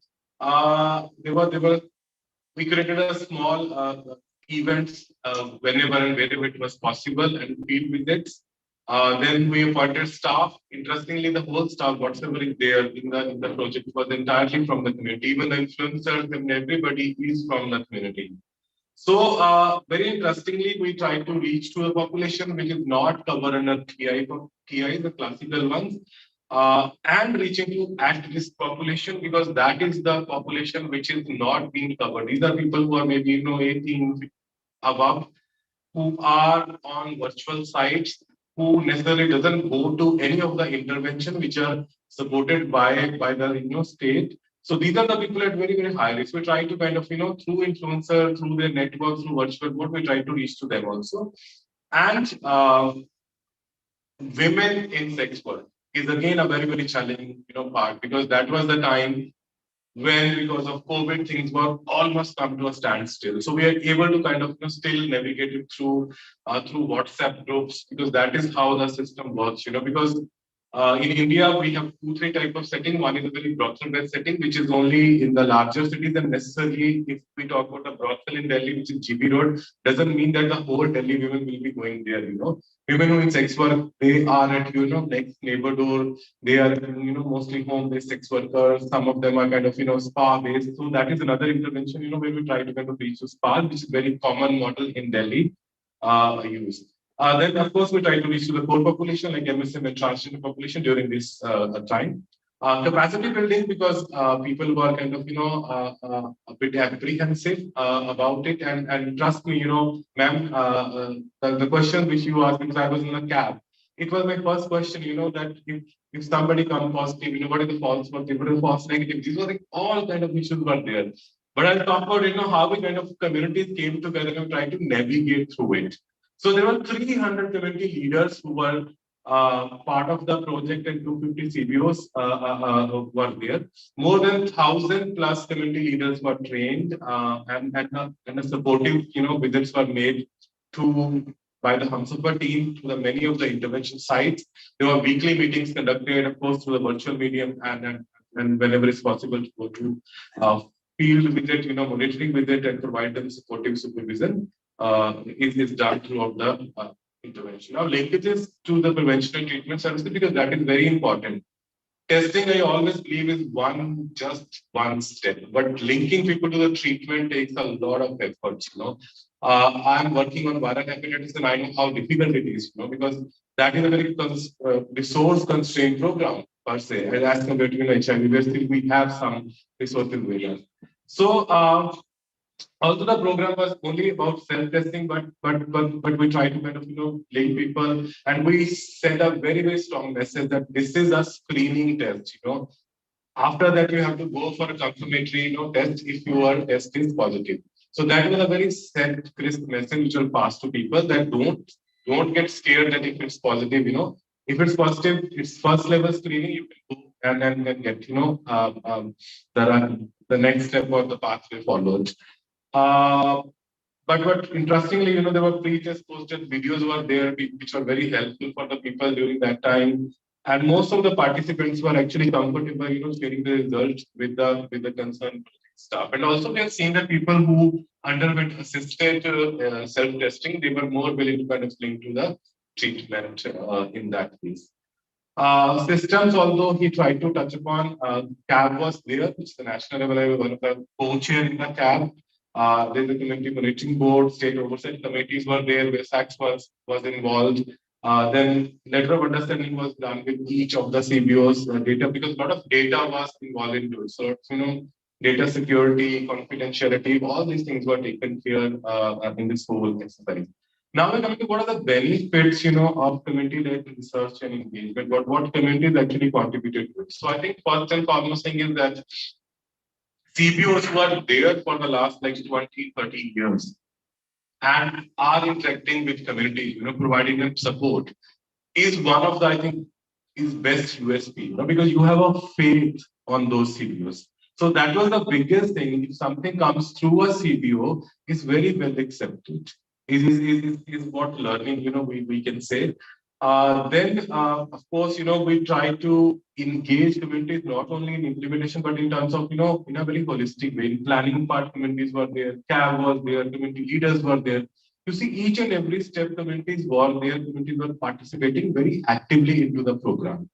Then majority of staff and the people who took interviews, they were mostly either from community or more sensitive towards the needs of the community. It's very important here to emphasize. Then, because most of the CBOs also have virtual presence, thanks to COVID, which helped us to go, digitally so faster. So we use lots of Instagram pages, and this younger generation is mostly on Instagram. They're not even on WhatsApp, which was also shocking for me as a 80s kid. But yeah, kids go on new apps. Every day there's a new app, and people tend to go on those new apps. So people have, there was a wider reach which was made, and things which we are not aware, even through Twitter, even through those kind of things which we think is limited to something, but those things were kind of used here, and a lot of innovative things we got to know. Then CPOs also had their community clinics and pharmacies which helped us in that case, and there is an active engagement. I would say before I come to an end, there is a very very active engagement which we've seen. Not only from the donor side, also from park side, also from our leadership, as we say, NACO or our state and central society, they were also very, very supportive.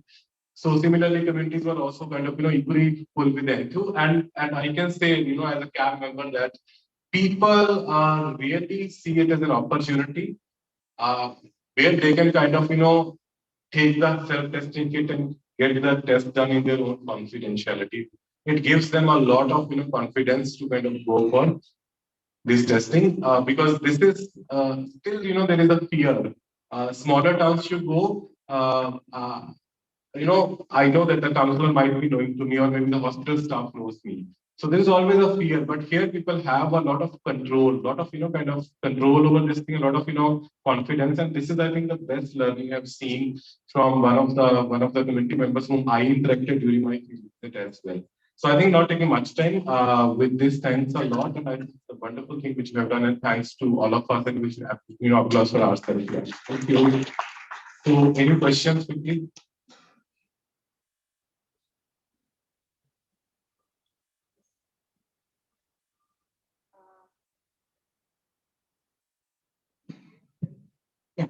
Go ahead. Okay. Will you just stay there? We're going to have a panel discussion. So for the speakers, please come to the stage. Dr. Ashish, Dr. Satya, Dr. Chinmay, and of course, Alex Yashwinder is already there.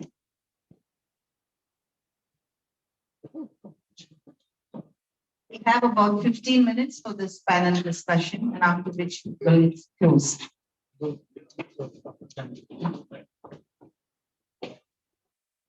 Yeah.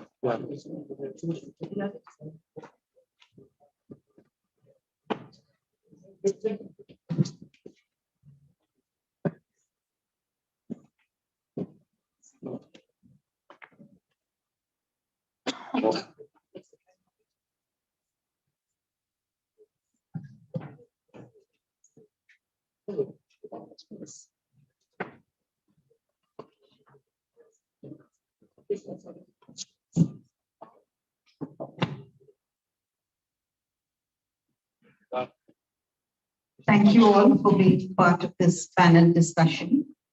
Dr. Satya, you started HIV self-testing in the year 2019. And till about last year, you were using Oroquick. And it's only now that you decided to go into blood testing, blood HIV self-testing. But for 3 or 4 years, you were doing the Oroquick. So just want to know why the shift. Did you find any disadvantages of using Oroquick so that we don't have to reinvent the wheel?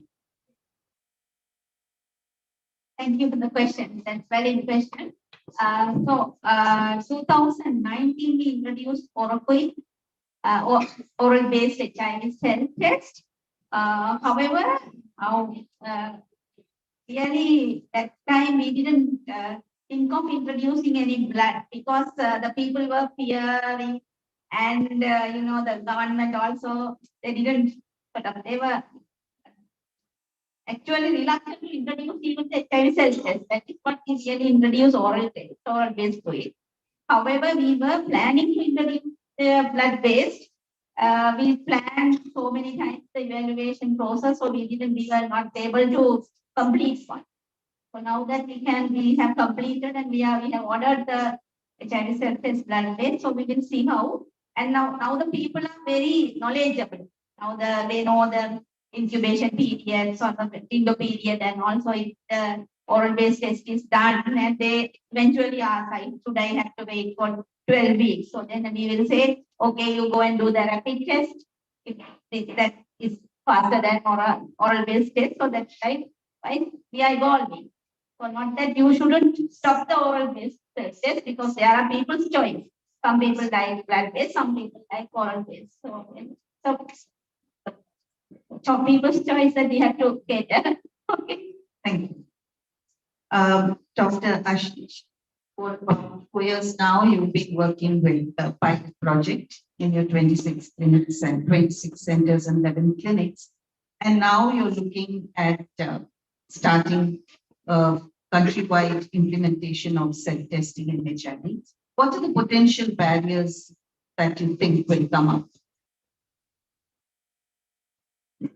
So the key potential barriers would be research and sustainability research, because what we're doing is pilot project.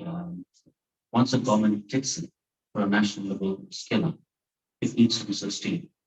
So in resource constrained countries, the new initiative usually when there are other alternatives around for some longer time, then to introduce some newer initiatives at a national level is a challenge. So I see resource as the main challenge, but can be overcome because the reach it's showing, the benefits having the actual community should overweight the resources.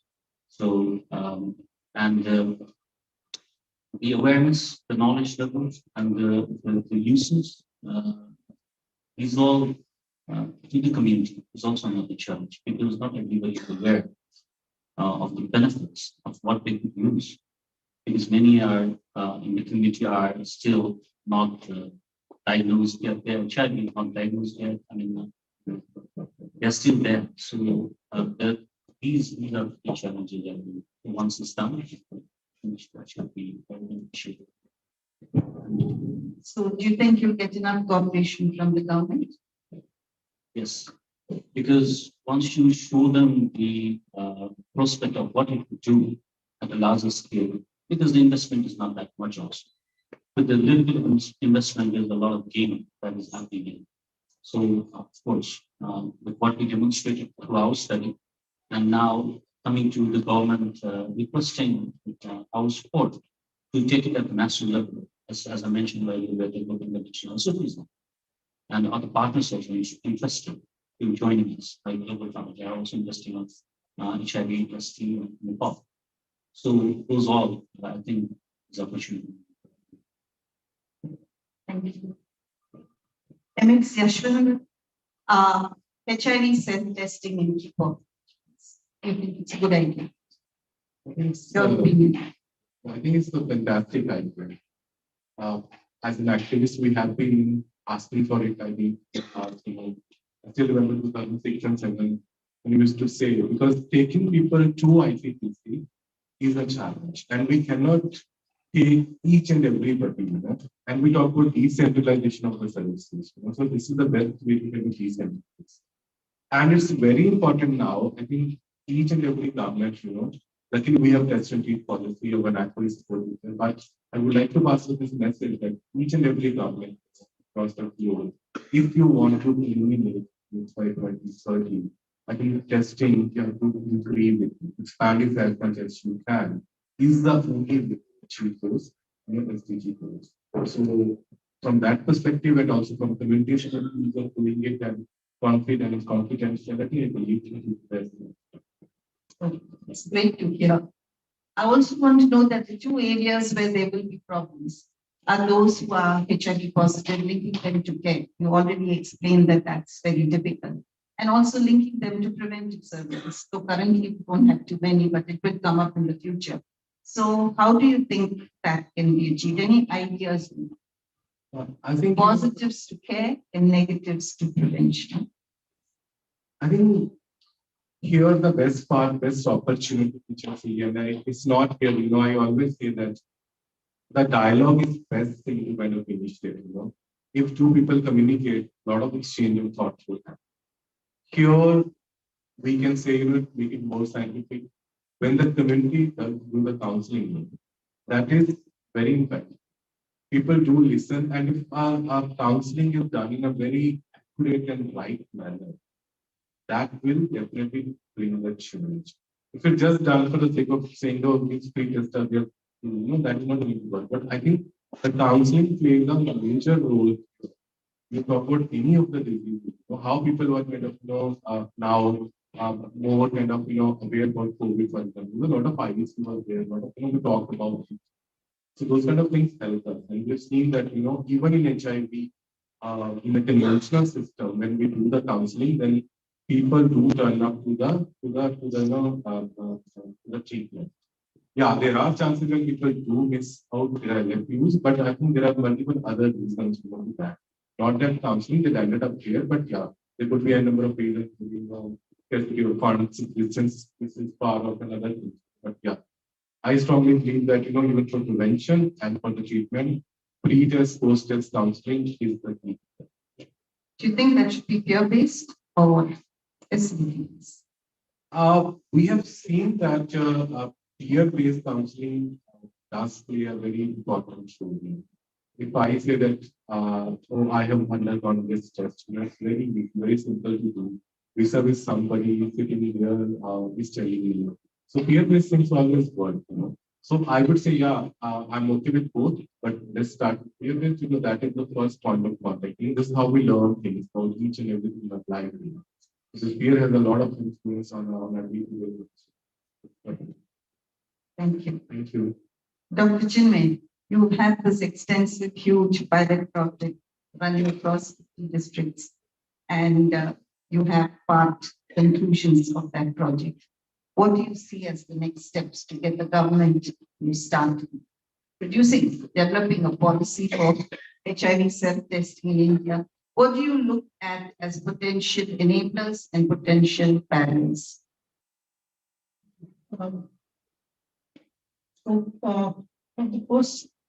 most important barrier is the availability of registered test kits. There are no registered test kits available in the country, HIV self-test kits.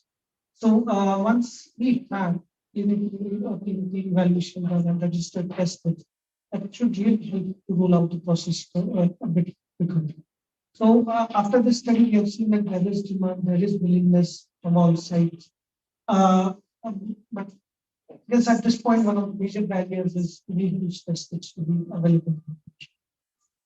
There were some steps that were taken, but also there's a white paper that was prepared, and even the ASICON documents plus something was prepared. They mentioned about HIV self-testing. So it should come as soon as we have some test kits available. How do you think the government would respond to this? And how has NACO responded to this project?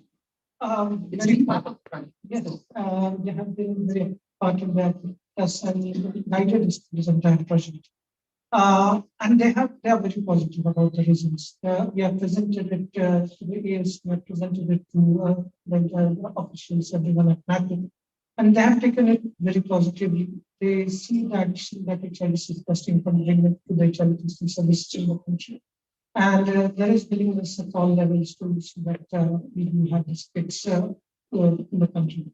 Do you think funding is going to be an issue?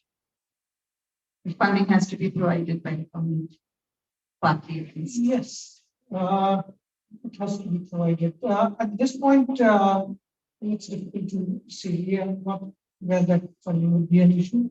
But we'll know more once we have the registered kits and we know the cost of those test kits in the country. If we have those ideas, but once we have that idea, it will be much easier to speak about it. But at this point, it doesn't seem a big issue. One question or two questions from the, yeah. Keep it short. Actually, more than a question, I just wanted to say that your question on next steps, what you are suggesting. In India, I'm from Sati, and we were part of the FAR study where we implemented almost 60% of the numbers. So the next steps could be, the national program may take some time, and then to roll it out and availability of it are there. So the question on public-private was there, but there's an option or an opportunity of a private-private engagement also. Maybe the private companies and the CSOs, the civil societies could also, we have connection with the community there. And after the study, the community are demanding some kits. So the study is stopped, but the kits are not there. So that's the also that's an opportunity. Thank you. Do you think the approval of the kits is taking a long time? And through WHO and all the various, ERP and pre-qualification, clinical evaluation, do you think that's taking an astonishingly long time? You have to tell us how the process is going on. Okay, one more question, if there is.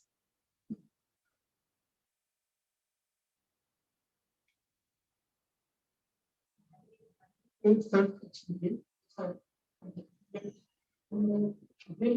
have to place the mic close to your mouth. We can't hear you. I think there is a good chance that these are what is tested. If it is positive, it's a biomedical waste. And there is a good chance that it could go into a household waste. If it cannot stand with. So how in your study, how you have managed these things? Like it should not go in a household waste. Rather, it should go like in hospitals, they have separate biomedical waste. Then we confirm that it does not waste. You're talking about biomedical waste? Yes. Okay. What that is tested that are going in there. Okay. So when we look at Oroquick for the old form of, we're not unduly worried about that because we know that it doesn't spread that way. But when we look at the blood-based model, we are really looking at the Lancet. It's not a hollow-eyed means where the risk of transmission through finger prick or needles could be there. We are looking at a Lancet which just pricks the finger and then you squeeze the blood out and you do the test. So the wastage, the Lancet, once it's dry, then the risk, I mean, I think the kit says that you just put it all into the plastic or into the paper packet that's available and then dispose it off as you would normally. The thing is that the lancet just takes a very small amount of blood on it and it dries up in no time. The second thing is that finger prick infections, the risk of transmission is like 0.3%, which is like 3 per 1,000. Better to say that in 99.7% of cases, the risk of transmission through a finger stick injury is negligible and does not happen. It's only about 0.3%. And with the lancet, that's even really negligible. And I think we can not worry too much about that. Just a quick question for Satya. Did you have any false positives? You had about 222 or something. Did you have many false positives? No, none at all. Thanks. And I have to tell this about the virtual interventions that we are evolving. So this HIV self-test is very usually virtual interventions when they ask, we can courier. And even now, when they request through the mobile, so we keep it in a location like security, the guard room, or come and connect or we courier. So those interventions currently evolving in the key population sectors of HIV prevention program, so it's very useful. I would like to add what Lori said. There is a difference between a capillary board needle and a lancet. And capillary board needle with a capillary action, one drop will be always there inside. So when you poke in some new person, that one drop will mix because of surface tension. But in lancet, nothing would happen. So in the capillary board needle, it is 0.1 to 0.3%. That is 1 in or 1 to 3,000. With the lancet is, I think 1% of that. So I think there is no chance because a lot of people always question. I was in a cinema theater, somebody poked me, do I get HIV? These are stories are coming for last 20, 30 years. None of them got HIV till today. So thank you all for being here today and attending this pre-conference workshop on self-testing. I think one overwhelming feature which has come out from this workshop is that HIV self-testing is highly acceptable, mostly feasible. There's a long way to go in terms of implementing a policy and doing the strategic framework for it, but there is no doubt that it's something that needs to be done and that HIV self-testing needs to be included into the gambit services that we have for HIV/AIDS, and it should be used as an approach. And all of us feel that definitely this will help to reduce the huge gap that is facing us in achieving the 95 target as of 2025.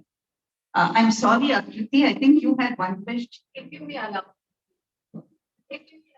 Oh, I'm sorry about that. Suddenly when I saw your face, I remembered that you raised your hand. I'm so glad. Thank you. Actually, I had a question. Since in Nepal, we're already looking forward for the next actions to take place. I have a similar question what every ma'am had asked regarding when a person is willing to pick up the kit from any counter, medical shop and such like. What do you assume are the chances of the person screening reactive will ensure that he or she will go down to an ICGC? In the landscape of Nepal and India and likewise, we have a lot of rural tribal-based spaces, right? So I'm not sure whether a lot of people are aware about what an ICTC is, and will they ever go down to visiting an ICTC for a confirmatory test? And if so, and even if I screen myself reactive, what are the chances that we will see ourselves going forward taking the treatment? So, for me, I think I'm just looping myself with just that as a backlash. And, because that sort of translates into why the government will also hold back in releasing those SOPs and guidelines. So, I wanted to just pick up your thoughts and, of course, Chinmay can also respond to it. And how you want to see yourself rolling it out, because this is now you're releasing nationwide. So what are the chances are, how many people do you see rolling in, not rolling in, because the counseling services will get it back and such like. So just want to pick up on your thought. Thanks. Thank you so much, Martin. Just to quickly answer, What we are rolling out is not throughout the country right now.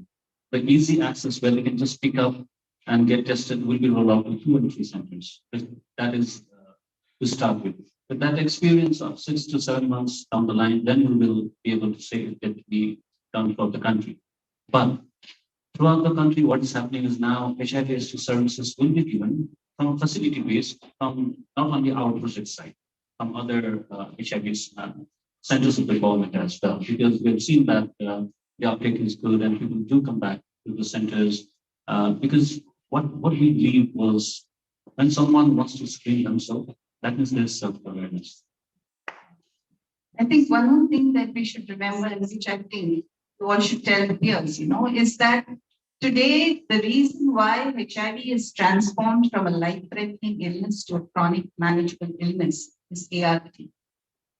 ART has made the most single important difference in transforming this infection from a life-threatening illness to a chronic manageable illness. With ART, you can live for any numbers of years. And the ART that we have now has few side effects. You just need to take one tablet a day and you can lead a normal life. That's the important thing. And that is possible only if you link yourself to care. If you test it and you're positive, you need to know that. So if you want to lead a normal, healthy life, contribute to society, be a part of society, work, earn, have a family, have friends, have partners, whatever, if you're on ART, then everything is possible. So that very important connection between testing and linking to care or prevention is crucial. And we must all work to achieve that. So thank you very much for all of you being here and for attending this workshop. I think we've learned a lot from it and it's been very useful. So thank you so much. Thank you to all. So on behalf of the organizing committee and AIDS Society of India, I would like to thank all of you for being here. Ever since we started HIV conferences, we used to have pre-conference workshops. Last 2 conferences we didn't have because the earlier motto was to train young people when they come to the conference, so that when the conference are little bit high profile presentations, then they should be prepared with the basic things. Initial years we used to start even pre-conference workshop with HIV testing or HIV viral load or laboratory exposure to them. We also used to start with pre-conference quiz contest all over the country in different medical colleges. But those things are now stopped. So good beginning. For this, I thank ABOT for the support and that initiative taken by them to heed to my request that we would like to have such a thing, and we would like to make a perceptible noise on HIV self-test. I would like to also thank all of you for being here. Some of you have just landed and entered here. So really it shows that your interest in the subject, your commitment to the subject, and this will go a long way. And now I would like to request all of you to join us for a photo. That will also make another history. Please, if you are joining here, you are in the favor of HIV self-test. If you are not in favor, please don't join.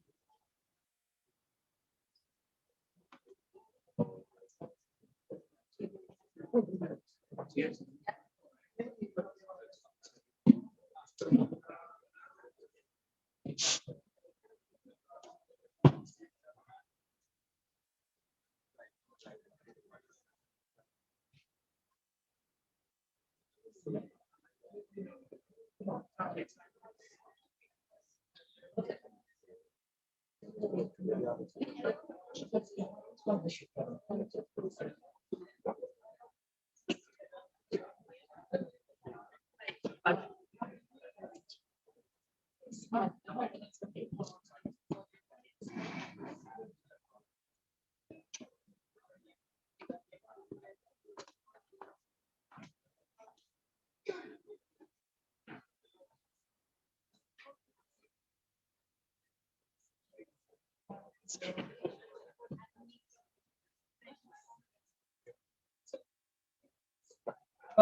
Come. All the speakers.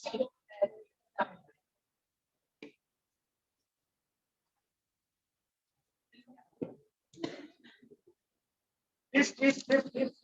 We have immediately another session.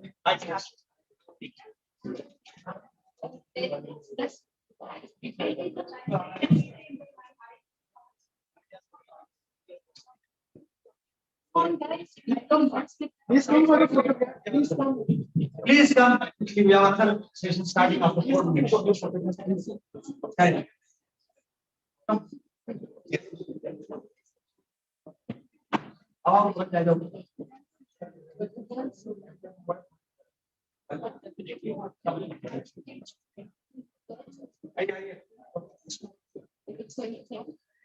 Okay. बैठ सकते हो यहाँ पे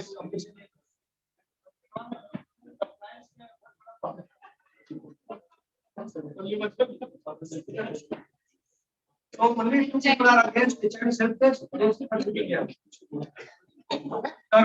One of them is the camera.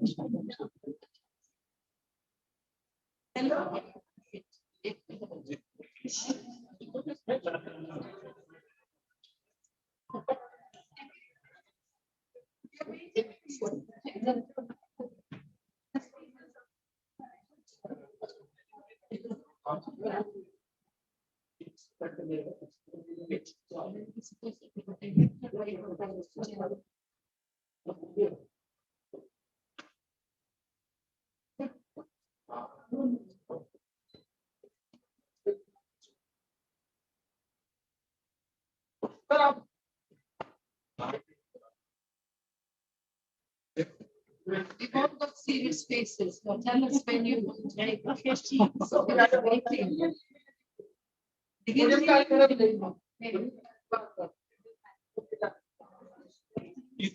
We see yeah.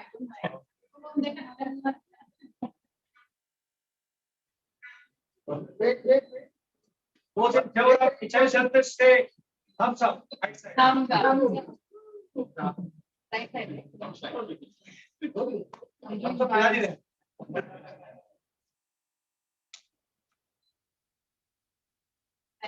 Thank you. Bobby, you can start next one. Yes, sir. Dinner is in Gateway, yeah?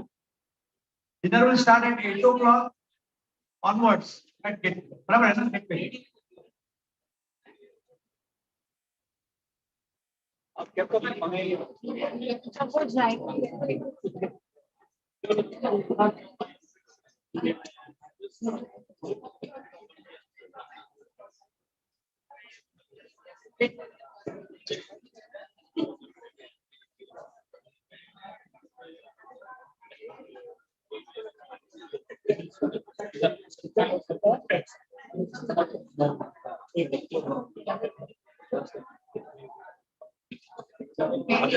Bobby, we can start. Bobby.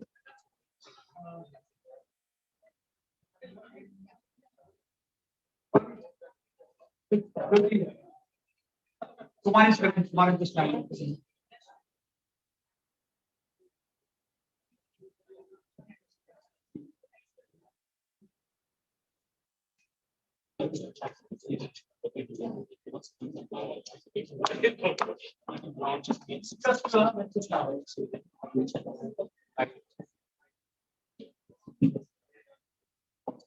This is a press conference. Curtain is a press conference. On the next slide.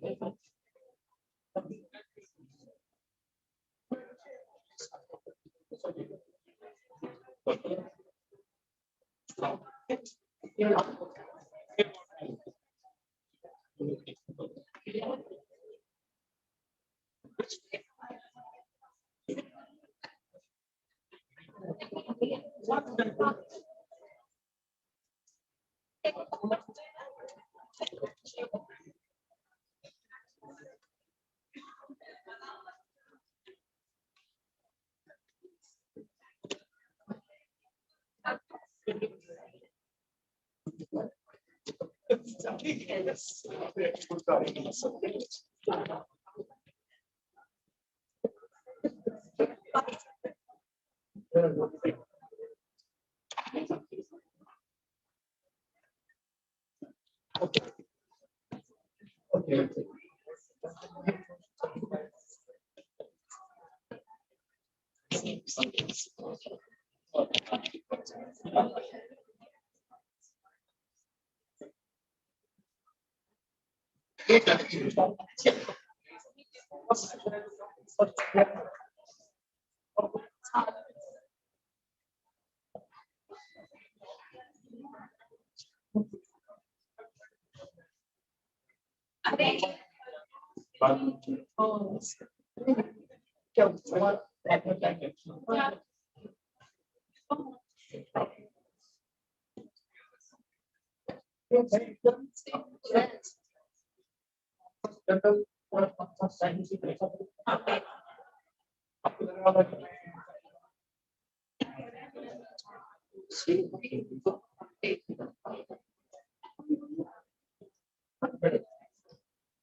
Wow.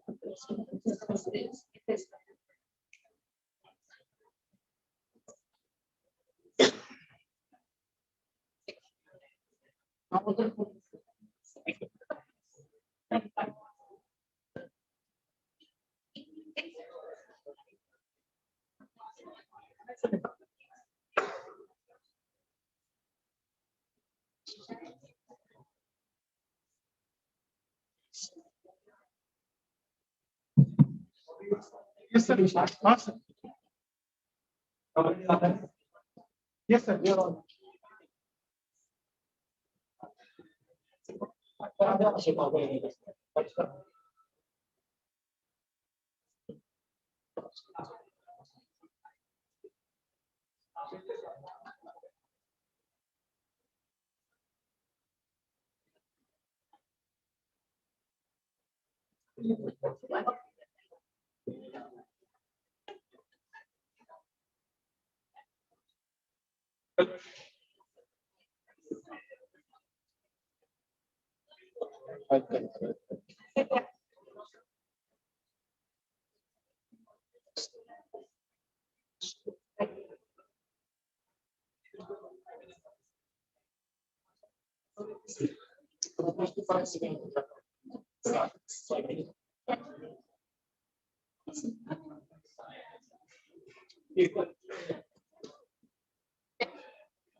On behalf of the Society of India and the 14th ASICON organizing committee, I welcome you all for this virtual press conference, which is a curtain-raiser press conference.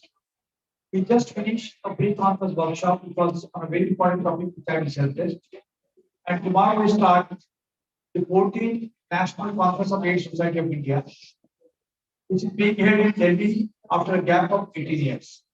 The first conference was held in Delhi at Hotel Ashoka between 3rd to 5th of April 2005. And thereafter, we have been alternating conferences to South and North, South and North. So we had, after 2005, the next conference was only 2009. That was in Jaipur. After Jaipur, it was 2010 Hyderabad.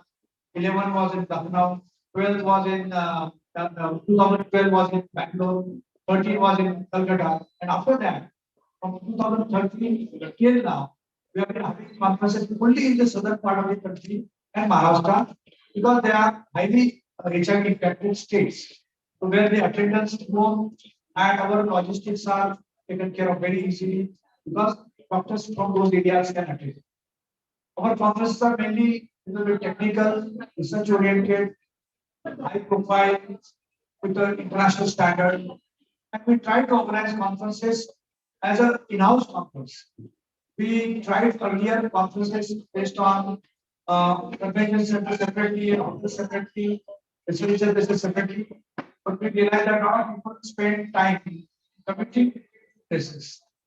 And not so much so that all our postgraduate students, volunteers, delegates, speakers, whether they're national, international, they and all our partners, they stay in the same hotel and we deliberate almost from breakfast to which bed. And that is the way we run the conferences. They are full 3 days of agenda.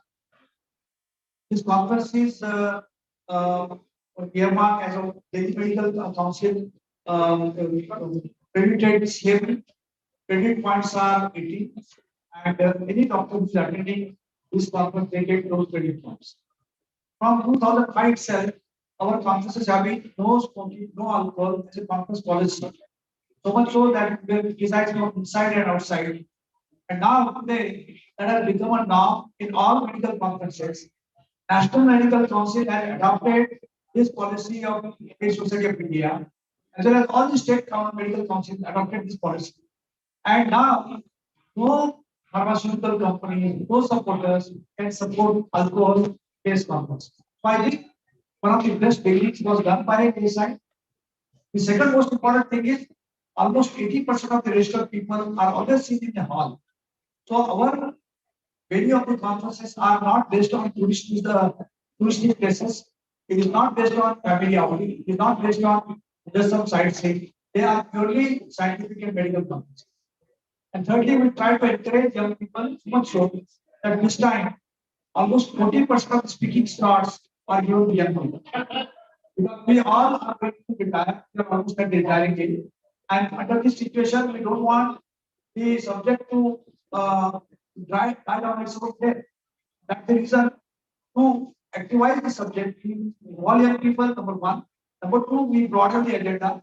This time agenda is HIV and emerging infections. So emerging infection also incorporate COVID, also incorporate H1N1, H3N2, hepatitis or viral hepatitis B and C, tuberculosis, and other infections. So basically, when a new disease come like monkeypox, there is nothing like a international monkeypox society or the international society of monkeypox. So organization like ours have to take care of those emerging infections, and that we have done as a policy in AIDS. So now I would like to introduce my panelist. Dr. Glory Alexander is a Vice President of AIDS Society of India. She comes from Bangalore. She is President of ASHA Foundation, which is observing 25th year of Silver Jubilee of this foundation. On my left is Dr. Jyoti Dutt. She is from United Kingdom. She is born Indian, and though she is in UK, her heart always beats for India, and she is available at a phone call away, physically as well as virtually. So I would request Glory to specify the contents of the conference, and then scientific contents or scientific aspect will be covered by Dr. Jyoti. We are waiting for Dr. Manaswamy to come. It's within a couple of minutes he will join. He's the Secretary General of AIDS Society. Thank you, Dr. Gilani. One of the problems which has been facing all the stakeholders globally with regard to HIV and AIDS is the huge gap that is there in the, when we look at the United Nations and WHO targets, it says 95, 95, 95 by the year 2025, which means that 95% of people who know that they are living with HIV should know their status. 95% of that 95% should be on ART, and 95% of the second 95% should be violently suppressed. That is the aim, because that will help to end the epidemic and achieve the sustainable development goals in healthcare by 2030. But somehow, 40 years into the epidemic, it's not happening. We see that only about 80% of people who are living with HIV know their status. The remaining 20% don't. And we have to look at innovative approaches on how we can close this gap. And one of the innovative approaches is by self-testing. That is, give members, give people who perceive themselves to be at risk, persons from key populations, men, young people, people in close settings, give them an opportunity to test themselves for HIV so that they can do it in the privacy of their homes and test themselves and see if they are positive. This has received a very big yes from key populations, at least in the South Asia Pacific, at least in the Asia Pacific region. And this conference is going to spend some time, besides the pre-conference workshop that we had on self-testing in HIV, it's also going to play a part. There are going to be a couple of sessions on self-testing in HIV in the conference also. And our hope is that the government will be able to take it up, implement, form a policy and develop a strategic framework to involve testing in HIV, self-testing in HIV, to also be an integral part of the services that are available for HIV. So that is one thing.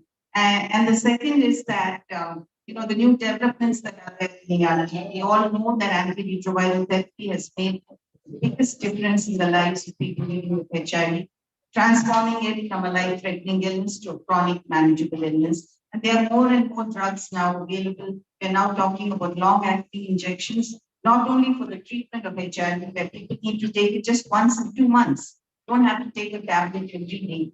And also looking at it as a prevention interval, long-acting capability, or any of the long-acting drugs that we can use. So there are going to be a lot of topics on that. And of course, always HIV and TB co-infection, the latest developments, how to make a diagnosis, all of that will also be part of this conference. We are looking also at prevention of mother-to-child transmission of HIV. We are looking at elimination of mother-to-child transmission of HIV in our country. We know that 90% of children below the age of 15 who are HIV positive in our country have got it from mother-to-child transmission. So if we eliminate mother-to-child transmission, we eliminate pediatric HIV in our country. And that is something we have to achieve. It's difficult because hidden among 27 million women who get pregnant every year are about 20,500 women who are HIV positive, living with HIV. If these women have to be traced, they have to be diagnosed, they have to be treated. And if they are treated during their pregnancy, labor, delivery, and after, and during breastfeeding and lifelong, the risk of transmission can be reduced considerably to less than 2% from the current 45%. So the various strategies for elimination of mother-to-child transmission will also be discussed at this conference. Over to you, Jyoti. So now, Jyoti, Dr. Jyoti Dhar from UK. Delighted to be here and always look forward to being with old friends and having some interesting debates and topics. And I hope and I wish that you will be able to join us over the next 2 days, just to give you a bit of a flavor of what you can expect over the next 2 days. Tomorrow, which is the official start of the meeting, we've got some interesting topics like, I'm sure I don't know what you make of it, which says global challenges in pandemic preparedness. Now, that's something to look forward to. The other thing that, in addition to some of the Indian scenarios and the topics that we'll be talking about, there will be some global data presented as well. But the interesting thing that I'm looking forward to is the debate. And the debate is on long-acting antiretrovirals for India.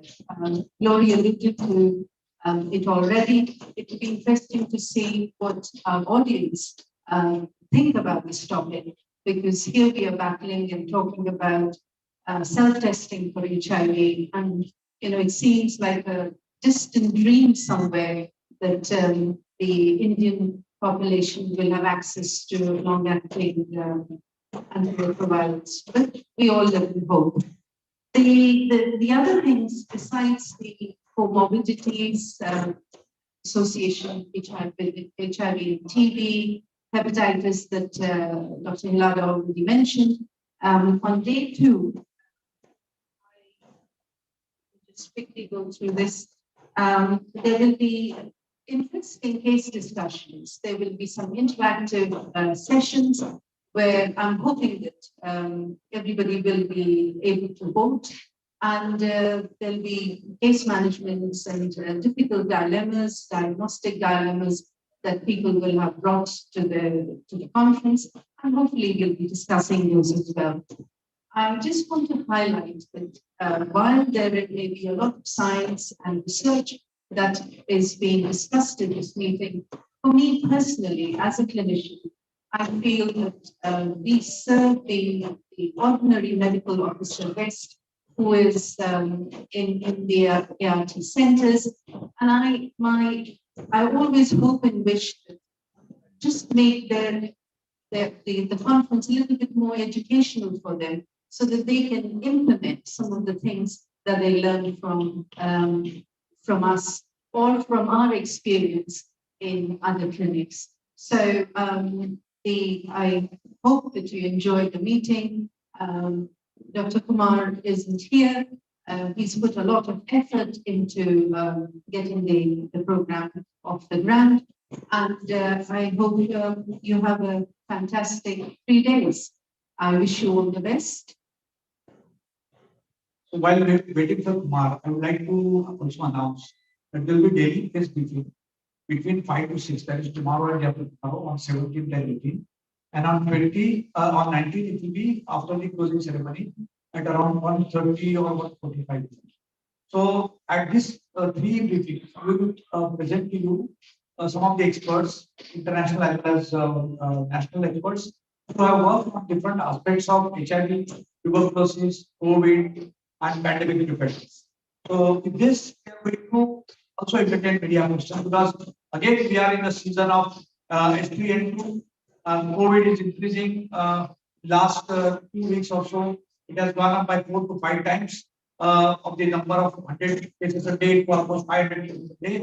And there can be syndemic, or it can be that there are more targeted testing happening. So we are able to find more positive rather than actually positivity is increasing. So those issues are also going to be discussed, because again, we for last 6 months or more, we have been just COVID centric and COVID manic, where COVID guidelines need to be strict. COVID related protocols are not required, but we put a lot of people into trouble, a lot of people into financial restraints while traveling from other countries to India, including our own people going to other countries and coming to India. So much so that at some places COVID testing was costing around somewhere like 10,000 to 20,000. You can imagine a family of 3 or 4 traveling, they're spending more than the amount which they were spending on their travel tickets. Not that much, not only that much, but they were also spending a lot of time getting the test done. And then countries like Thailand, they're cheating people, saying that you require a COVID fitness certificate, and that for that also they were charging. And where there is no requirement of such a COVID fitness certificate to fly certificate, and they were making money. So I think we give such kind of clue to people how they can exploit people and give such circulars. And again, today I have seen a circular from Government of India going to Maharashtra government and probably to other 5 states where COVID cases are high. They are high: Telangana, Tamil Nadu, Maharashtra, Gujarat, and Kerala. So TTM, KK, something, Karnataka and Kerala. So in that kind of situation, again, some people which want some kind of guidelines to be there, putting mask mandate, trying to trouble people, that can happen.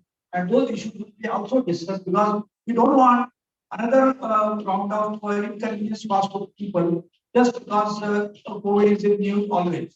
Currently, and for last 6 months, H1N1, H3N2, and respiratory syncytial virus (RSV), these 3 viruses, and recently adenovirus, they have overtaken COVID long back, but nobody talks about them.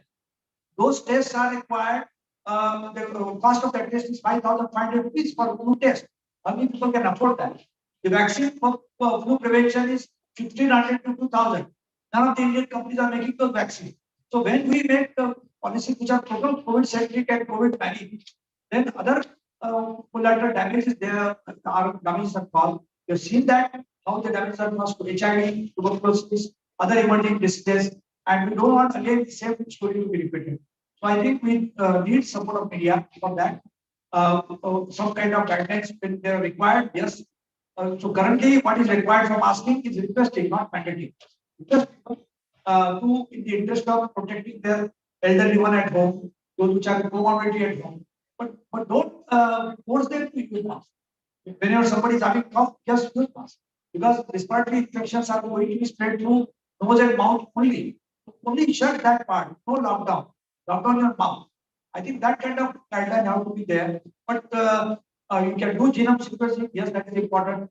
But random testing of every 10 passenger or very compulsory testing of every arrival or for visa, you go on any online portal, they're saying that when you travel to India, fill up this form, go on India, what is that called? Travel portal. Air Suvida. Air Suvida is called Air Asuvida. You go there for checking, it takes half an hour. And everybody is not kind of very tech savvy. And Air Suvida requires the file to be below 1 MB. Some file is more than 3 MB, 2 MB, it's not accepted. A lot of things are not accepted. And it really, some people have missed their flights and connections. So I think this Suvida should stop in the name of Suvida. I request Dr. Bharu Padare, who is our treasurer of the organization, and for many conferences he has been scientific questions. So to brief you a little bit on what are the content and expansion of HIV society's goals. Good evening. Though AIDS Society of India, we started all our program around AIDS only. So AIDS and complication management, but now expanded to other infections, including COVID. Lot of last time we talked about a lot of COVID also, and other infections also. There is no one only AIDS. It is all other diseases, infection diseases we are covering in these meetings. And media makes a hype of the many things, I think, because of the one death in India, and that may be big news. But there are many patients died of malaria, TB, or many other diseases, like dengue. And all TB type news, never seen a news of tuberculosis in the paper that at least 10 to 15 times more than what we didn't get with COVID. Many days are there.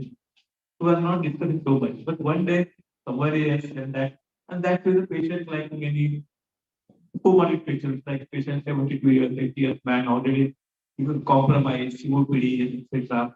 And on that patient get some infections. Very big, not only to any one infection, it is going to suffer or even die because of that very infections. It is not only from the infection, otherwise fine also there. But financial government they have made a different guidelines now because they don't want to test only as per the ASICON guideline. Only ICU patient they test for the spine. Typically, they are not doing the scientific testing. So COVID has got many pharma industries in place, etc. I had been to the USA, and when while coming back, they want HIV testing. They are charging $3,000, $300 for one test. And I both COVID case. So COVID case, so they charge $300 per case, and my case came some unknown files. I opened it, it didn't come into my picture, and I couldn't get the report. Again, so I have to spend almost 1.5 lakhs rupees only for testing to come to the India, more than the what said. Because two otherwise, because one, my test came positive, I could not come. Next time my wife tested positive, I couldn't come. First I didn't get the report only because on time. So 3 times we tested. $300 in 6 mistakes. That becomes $1.5. So I spent only for the testing. So that, and also with that's what in the channels. Really, it is difficult to fill that forms also. And at the airport, they just have asked to fill that form. That's all. With many difficulties. So I think it is not only for the COVID, it's all other infections. So the mask. TB is the most dangerous. I just heard of it, tuberculosis. not of the COVID, not of the, because we got enough resistance for that. Many of it, 1% or 2% may have the problem with the low resistance and they can succumb to that. But we have a tuberculosis, any person can get. Even I'm not, I'm susceptible to tuberculosis, any person. There never been resistance against the not resistance. Immune system for the tuberculosis. Any person get tuberculosis and TB and multiple patients are very dangerous. So we should be focused, and I think we be focusing in this of the tuberculosis. Of course, other infection will be covered in this case, but there is a hype for the COVID. I think it should be lowered down to the mask. That's the only thing I think we can say. Thank you. Another expansion we have done in the conference scope, that in many regions, there is a European conference on HIV, there is African conference on HIV, there is a Latin American conference on HIV, CROI, which is a conference on retroviral diseases and other infections. It's always held in America. There is a Glasgow conference in UK, but there is no Asian and Asia Pacific conference happening. And despite being on the International Society for 4 years as a governing council, we could not impress upon IAS to do something, take initiative of engaging other Asian countries. I think that HIV, what do you call it, HIVNET, HIV HIVNET conference in Thailand, that gets a lot of Asian people, but I didn't see that also. So India being today also chairing G20. So it's a good time to take that kind of lead also to engage other countries. To start with, we started getting people from SAARC countries. We have this time people coming from Nepal, people coming from Bangladesh, people coming from Sri Lanka, people they were supposed to come from Afghanistan and Pakistan also, but we know the reason why people cannot come from Pakistan to India. And Afghanistan person is also joining on that. So at least we are able to get 5-6 countries to this conference in addition to what we have been getting at. And if India doesn't do, no other country in the region will do that.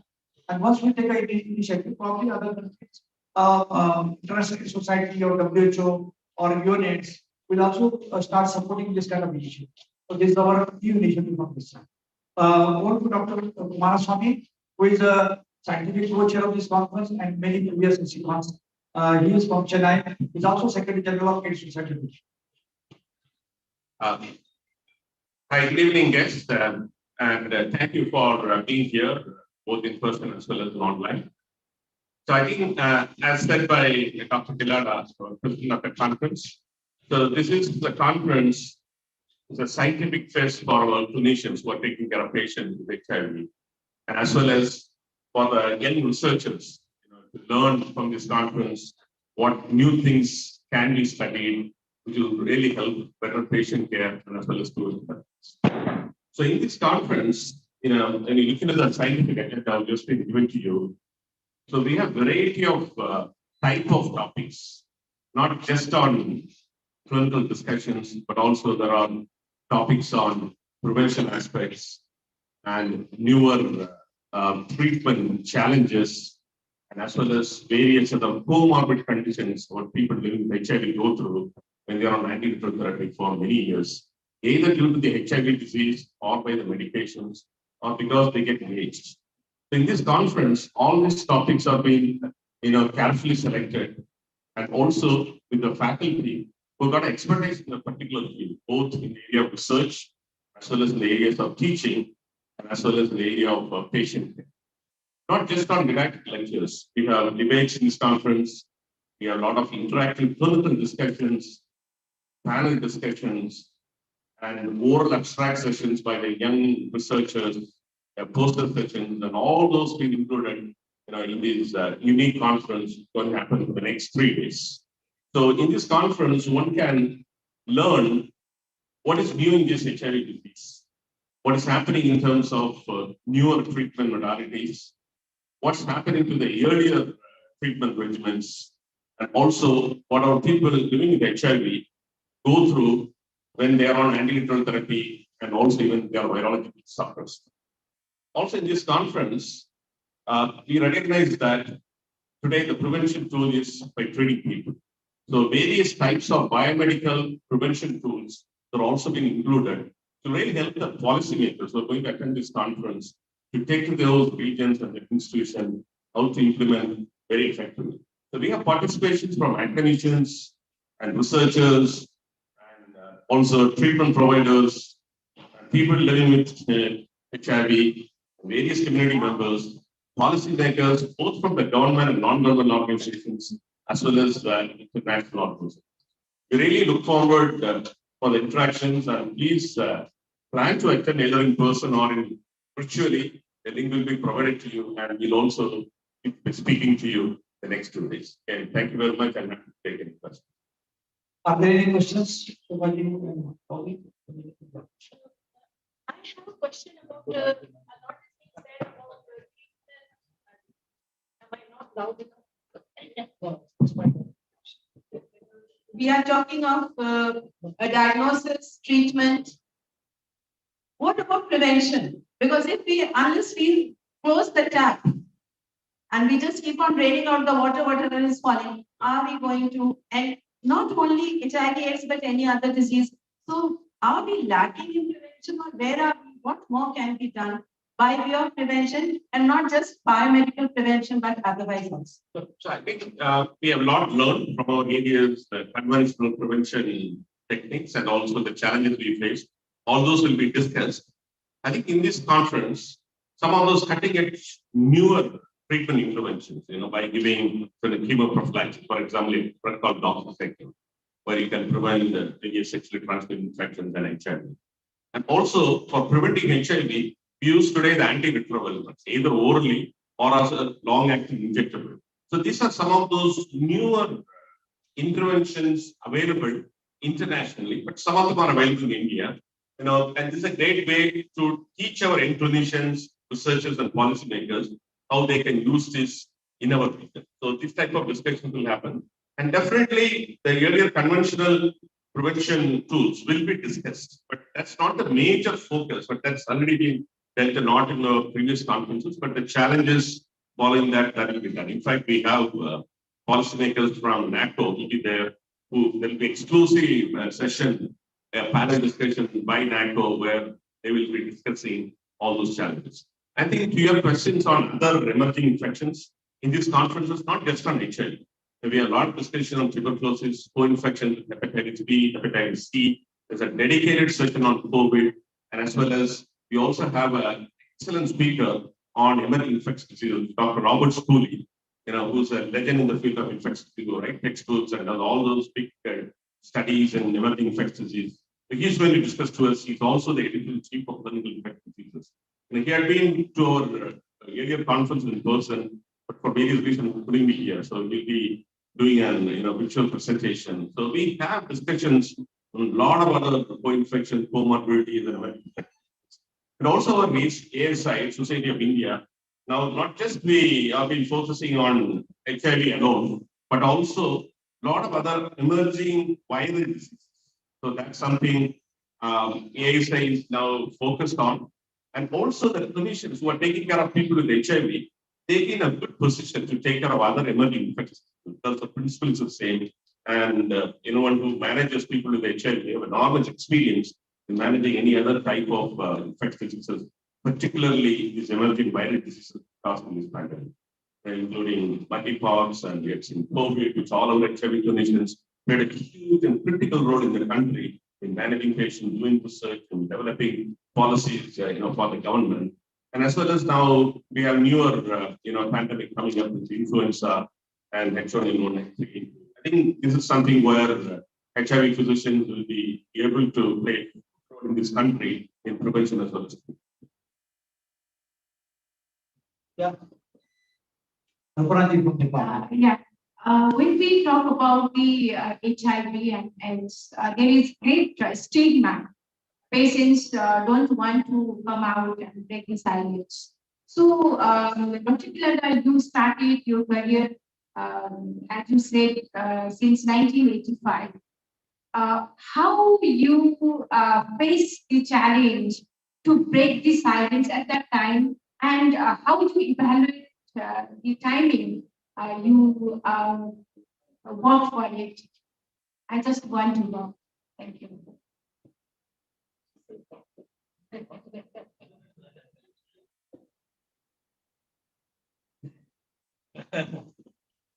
Yeah, stigma was a very big issue with regard to HIV. It's from the past. It's always been there, and it still is today. And that's one of the reasons why we have so many problems in closing that gap between the number of people who know that they're positive and the number of people who have not tested but estimated to be HIV, living with HIV. So I would say that a lot of work has gone into this. One of the areas that I would like to focus on really is the media.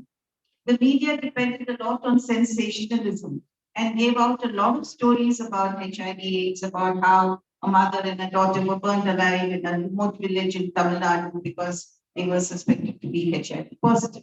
But instead, we did workshops for media, sensitizing them to the issue and focusing more on good case stories of how a woman was able to overcome all that she faced in her life because she was HIV positive and was able to make a living, a livelihood for herself and her children by focusing more on HIV, positive stories rather than on negative ones. So that helped to reduce the stigma to some extent. Another main issue today is practical speaking. I'm saying that, in a family, it's only the husband and the wife who know that they are living with HIV. They will not tell the extended family. They will not tell their children. They will just live with HIV because they say this generation, once we die, the disease will not, the infection will not be there in the next generation. So let it just die with us. So there is also a lot of self-stigma in HIV. So if a person is a woman, if she's a sex worker, and if she's living with HIV, she's got a triple stigma. You see, and that stigma is a self-stigma more than others who are stigmatized towards her. Now, I also feel that, the key populations. Today, I think HIV has been the single most important reason, which has brought people who were living under wraps into the public domain. And they are finding solutions for themselves. And we should help them to find those solutions so that stigma can be reduced. I would say today that stigma is much better than it was 20 years ago. It hasn't gone, definitely not gone. But compared to how it was 20 years ago, we are in a better space today, but we still have a lot of work to do. There was stigma in the media, there was stigma in the medical setting, there was stigma in churches and mosques, there was stigma in the family, there was stigma towards key populations. To some extent, all of that has improved, but we still have a long way. The only thing to add in stigma is stigma in India is particularly India and maybe developing countries. It's like carpet culture. Above the carpet, very clean, below the carpet, fine dust, double standards in society.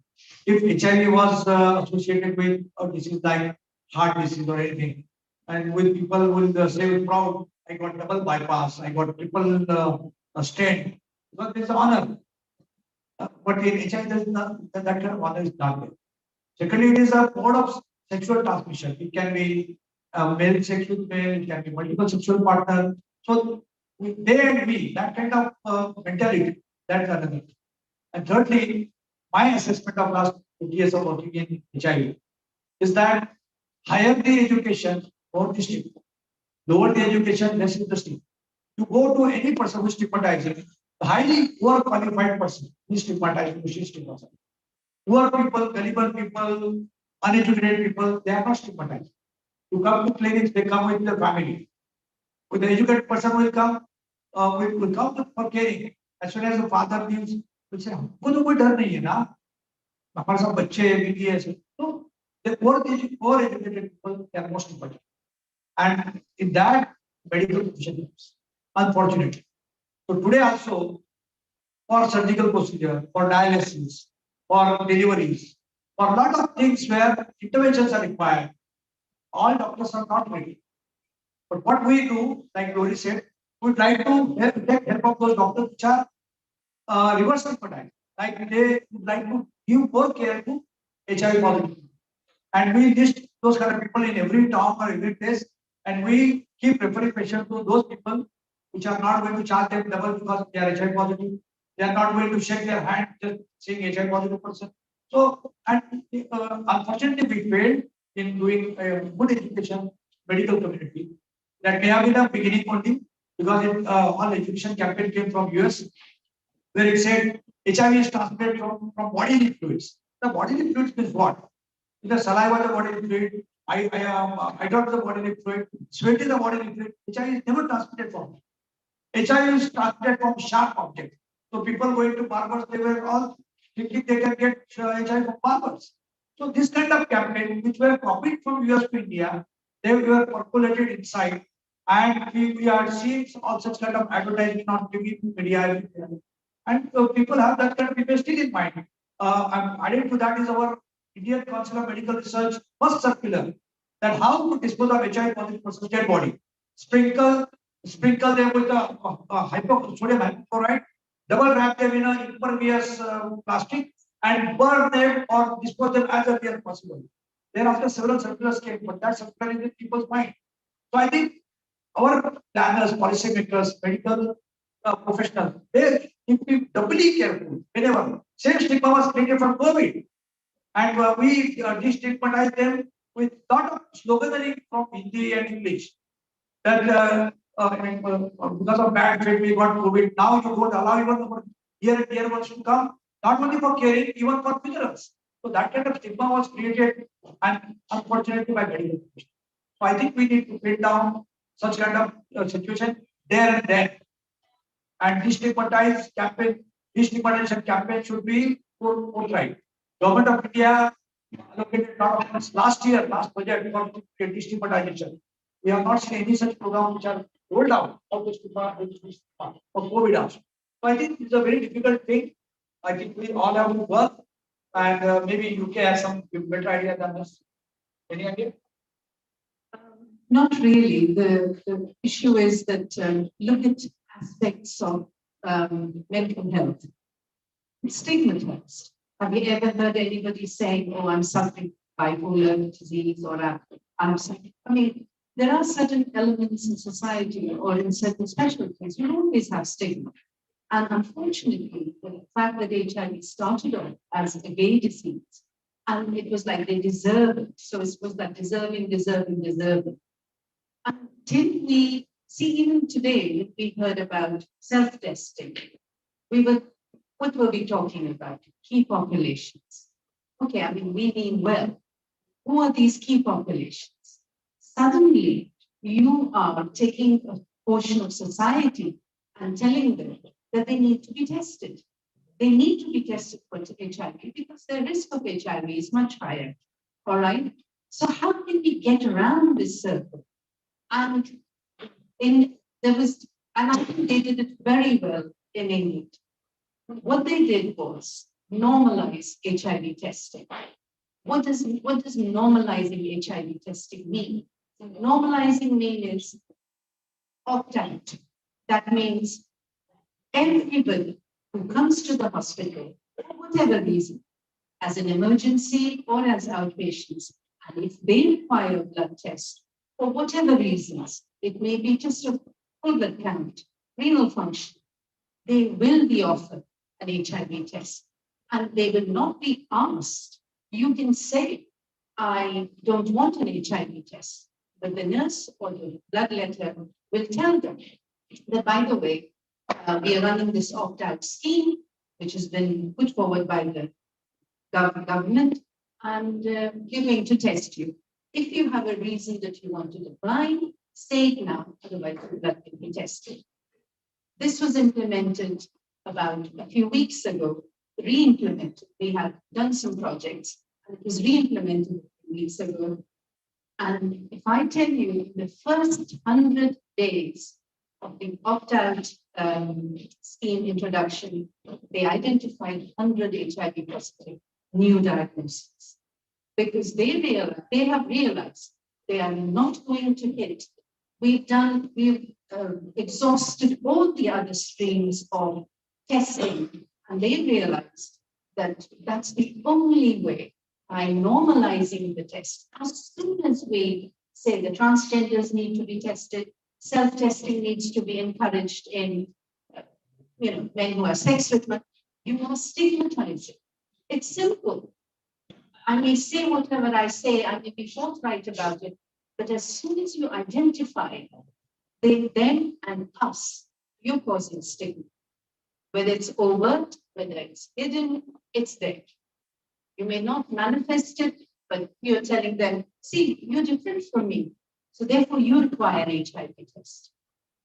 And the other thing, I think that's probably the one thing that I've recognized that, just testing everybody, there's no disparity, there's no inequality. Everybody is the same. And the other important thing, which we are not really utilizing, is the new transmissibility stuff. As soon as you tell somebody, hey, by the way, even if you're infected, you're uninfectious, you're not likely to transmit. It changes, it's a game changer, absolute game changer. And somehow in India, we are not utilizing that concept to the fullest. I think these are the two main ways, in answer to your question, of how do you get rid of stigma, would go a little bit towards improvement. That's just an opinion. Yeah, stigma is there everywhere. Don't think only in India. US, every hospital and things, it's been there. Yeah. So, but how we manage the stigma and how to do, I think that's a big question. He has come a long way. We have no doctors who catch patients, other than HIV providers for many decades in India. But today we've come a long way. Today in my hospitals, we are almost offering every day on one HIV patient something, neurosurgery or orthopedics, or they have dialysis going on, anything, so many cardiac procedures. The entire southern India patients with HIV, they come to the hospital because we want never discriminate and everyone has been taken care. So we follow the infection control practice. So it's a long way. So we need several such centers throughout the country. And one of the things we talked that are very clearly brought in is, if you spread the message that we have no treatment available, people with HIV need not die of HIV if they have access to antiretroviral. And people living with HIV, they're like entering the chronic manageable disease. Today, in my clinic, where people with HIV, they come, more than 25,000 registered and a large number of regular follow-up. People come for regular follow-up on antiretroviral therapy, they don't look like a patient anymore. My neighboring building is a diabetic department where people come for regular similar follow-up. There are many other things. So people with HIV, they do extremely well with their access to antiretroviral taking their drugs. And over the top, now today, we have the UCD, someone who is undetectable HIV. On antiretroviral, they won't transmit infection to us. I think we spread this message a lot in the community. And these are such messages which will remove stigma in our community. We have to learn such challenges from our own population, and we need to do that. And again, I've been in this field, taking care of people almost like 26, 27 years. I personally felt that in our country, doctors with white coats are like living gods. I think that the discrimination in HIV started because most doctors discriminated people with HIV. So I talked about 25, 30 years back. I think that really faded away. Now, if everyone come into the field, start taking care of people with HIV like any other normal, patients or normal people, I think the whole stigma will go away. That personally I feel. And not just taking care of patients, but also do all the procedures. They believe that they are one among ourselves, all these go. It's a long way to go. Every country is battling around, and that's not just India. Just wanted to add to that, 20 years ago, even we were discriminated against because we looked after people who were looking at HIV positive. So we have also faced discrimination in our lives. But if you look at WHO documents, you will see that they never put key populations separately. It's always with a group of other people. I've seen this over and over again. They don't isolate key populations. They say key populations, which includes gay men and other men with sex with men, transgender, female sex workers, persons who inject drugs, persons in settings, and then they come on to men in high burden settings, young people from key populations and from the general community, Then they will say partners who are HIV positive. And then they will say people who attend sexually transmitted clinics and people who attend family planning services. And so, they put all of them together so that discrimination specifically towards the populations is reduced. And it's kind of a whole bunch of people who contribute to that gap in the HIV testing. So I think we also need to follow that because if you just specifically say the populations, looks like everything is stigmatized together. I have one experience. I was the HOD of medicine, came hospital Mumbai, and we had a department, surgery medicine together at that time. And the clerk of surgical is just close to that. He never does come near me or go by the active 10 feet away from me because I am getting HIV positive. The clerk of the department, the department also does like that. He never does the paper when I give him to him. That's the story he came hospital. And when I on maybe on the 1995 at that time, I got a question from the people that they dug up the patient of theirs died, and they dug up the body was there, body was burned, but they dug up the place of that is 5 to 10 feet down because virus is 10 feet down. Dug up the place and then question did it right. That was done at that time. But that was the story in 1995. At that time, 95% doctors won't touch the HIV positive patient, but like that reverse now. 95% doctors touch and they do all the take care of the HIV positive. 5% still there, cannot touch it, but 95% doctors operated all surgery and surgery. 5% still there, but most of the old time. The newcomer generation, they feel the patient proper. Thank you. And how the stigma can be instantly tackled. I was attached to Shivri TB hospital, which is the India's biggest TB hospital with a lot of Indian cases. And Dr. Pazare is in charge of the TB program, HIV program in KM hospital. So they say, sir, whenever India TB patient goes to KM, they ask them to wait for a long time and patients are seen last. So I just picked up the phone and said, if you are really worried about MDR being spread, I think they should be the first to be seen so that they are spending the minimal time in the hospital, go back. He said, yes, correct. And immediately it was implemented. So stigma, it has to be immediately tackled. The moment you allow it to percolate, it will increase, it will fortify. That's the way we are doing. There are many more questions that we would like to close this media briefing. And I would like to invite you tomorrow and day after tomorrow, 5 to 6 p.m. Either in presence physically here or virtually. And on the Sunday, 19 at 1:30.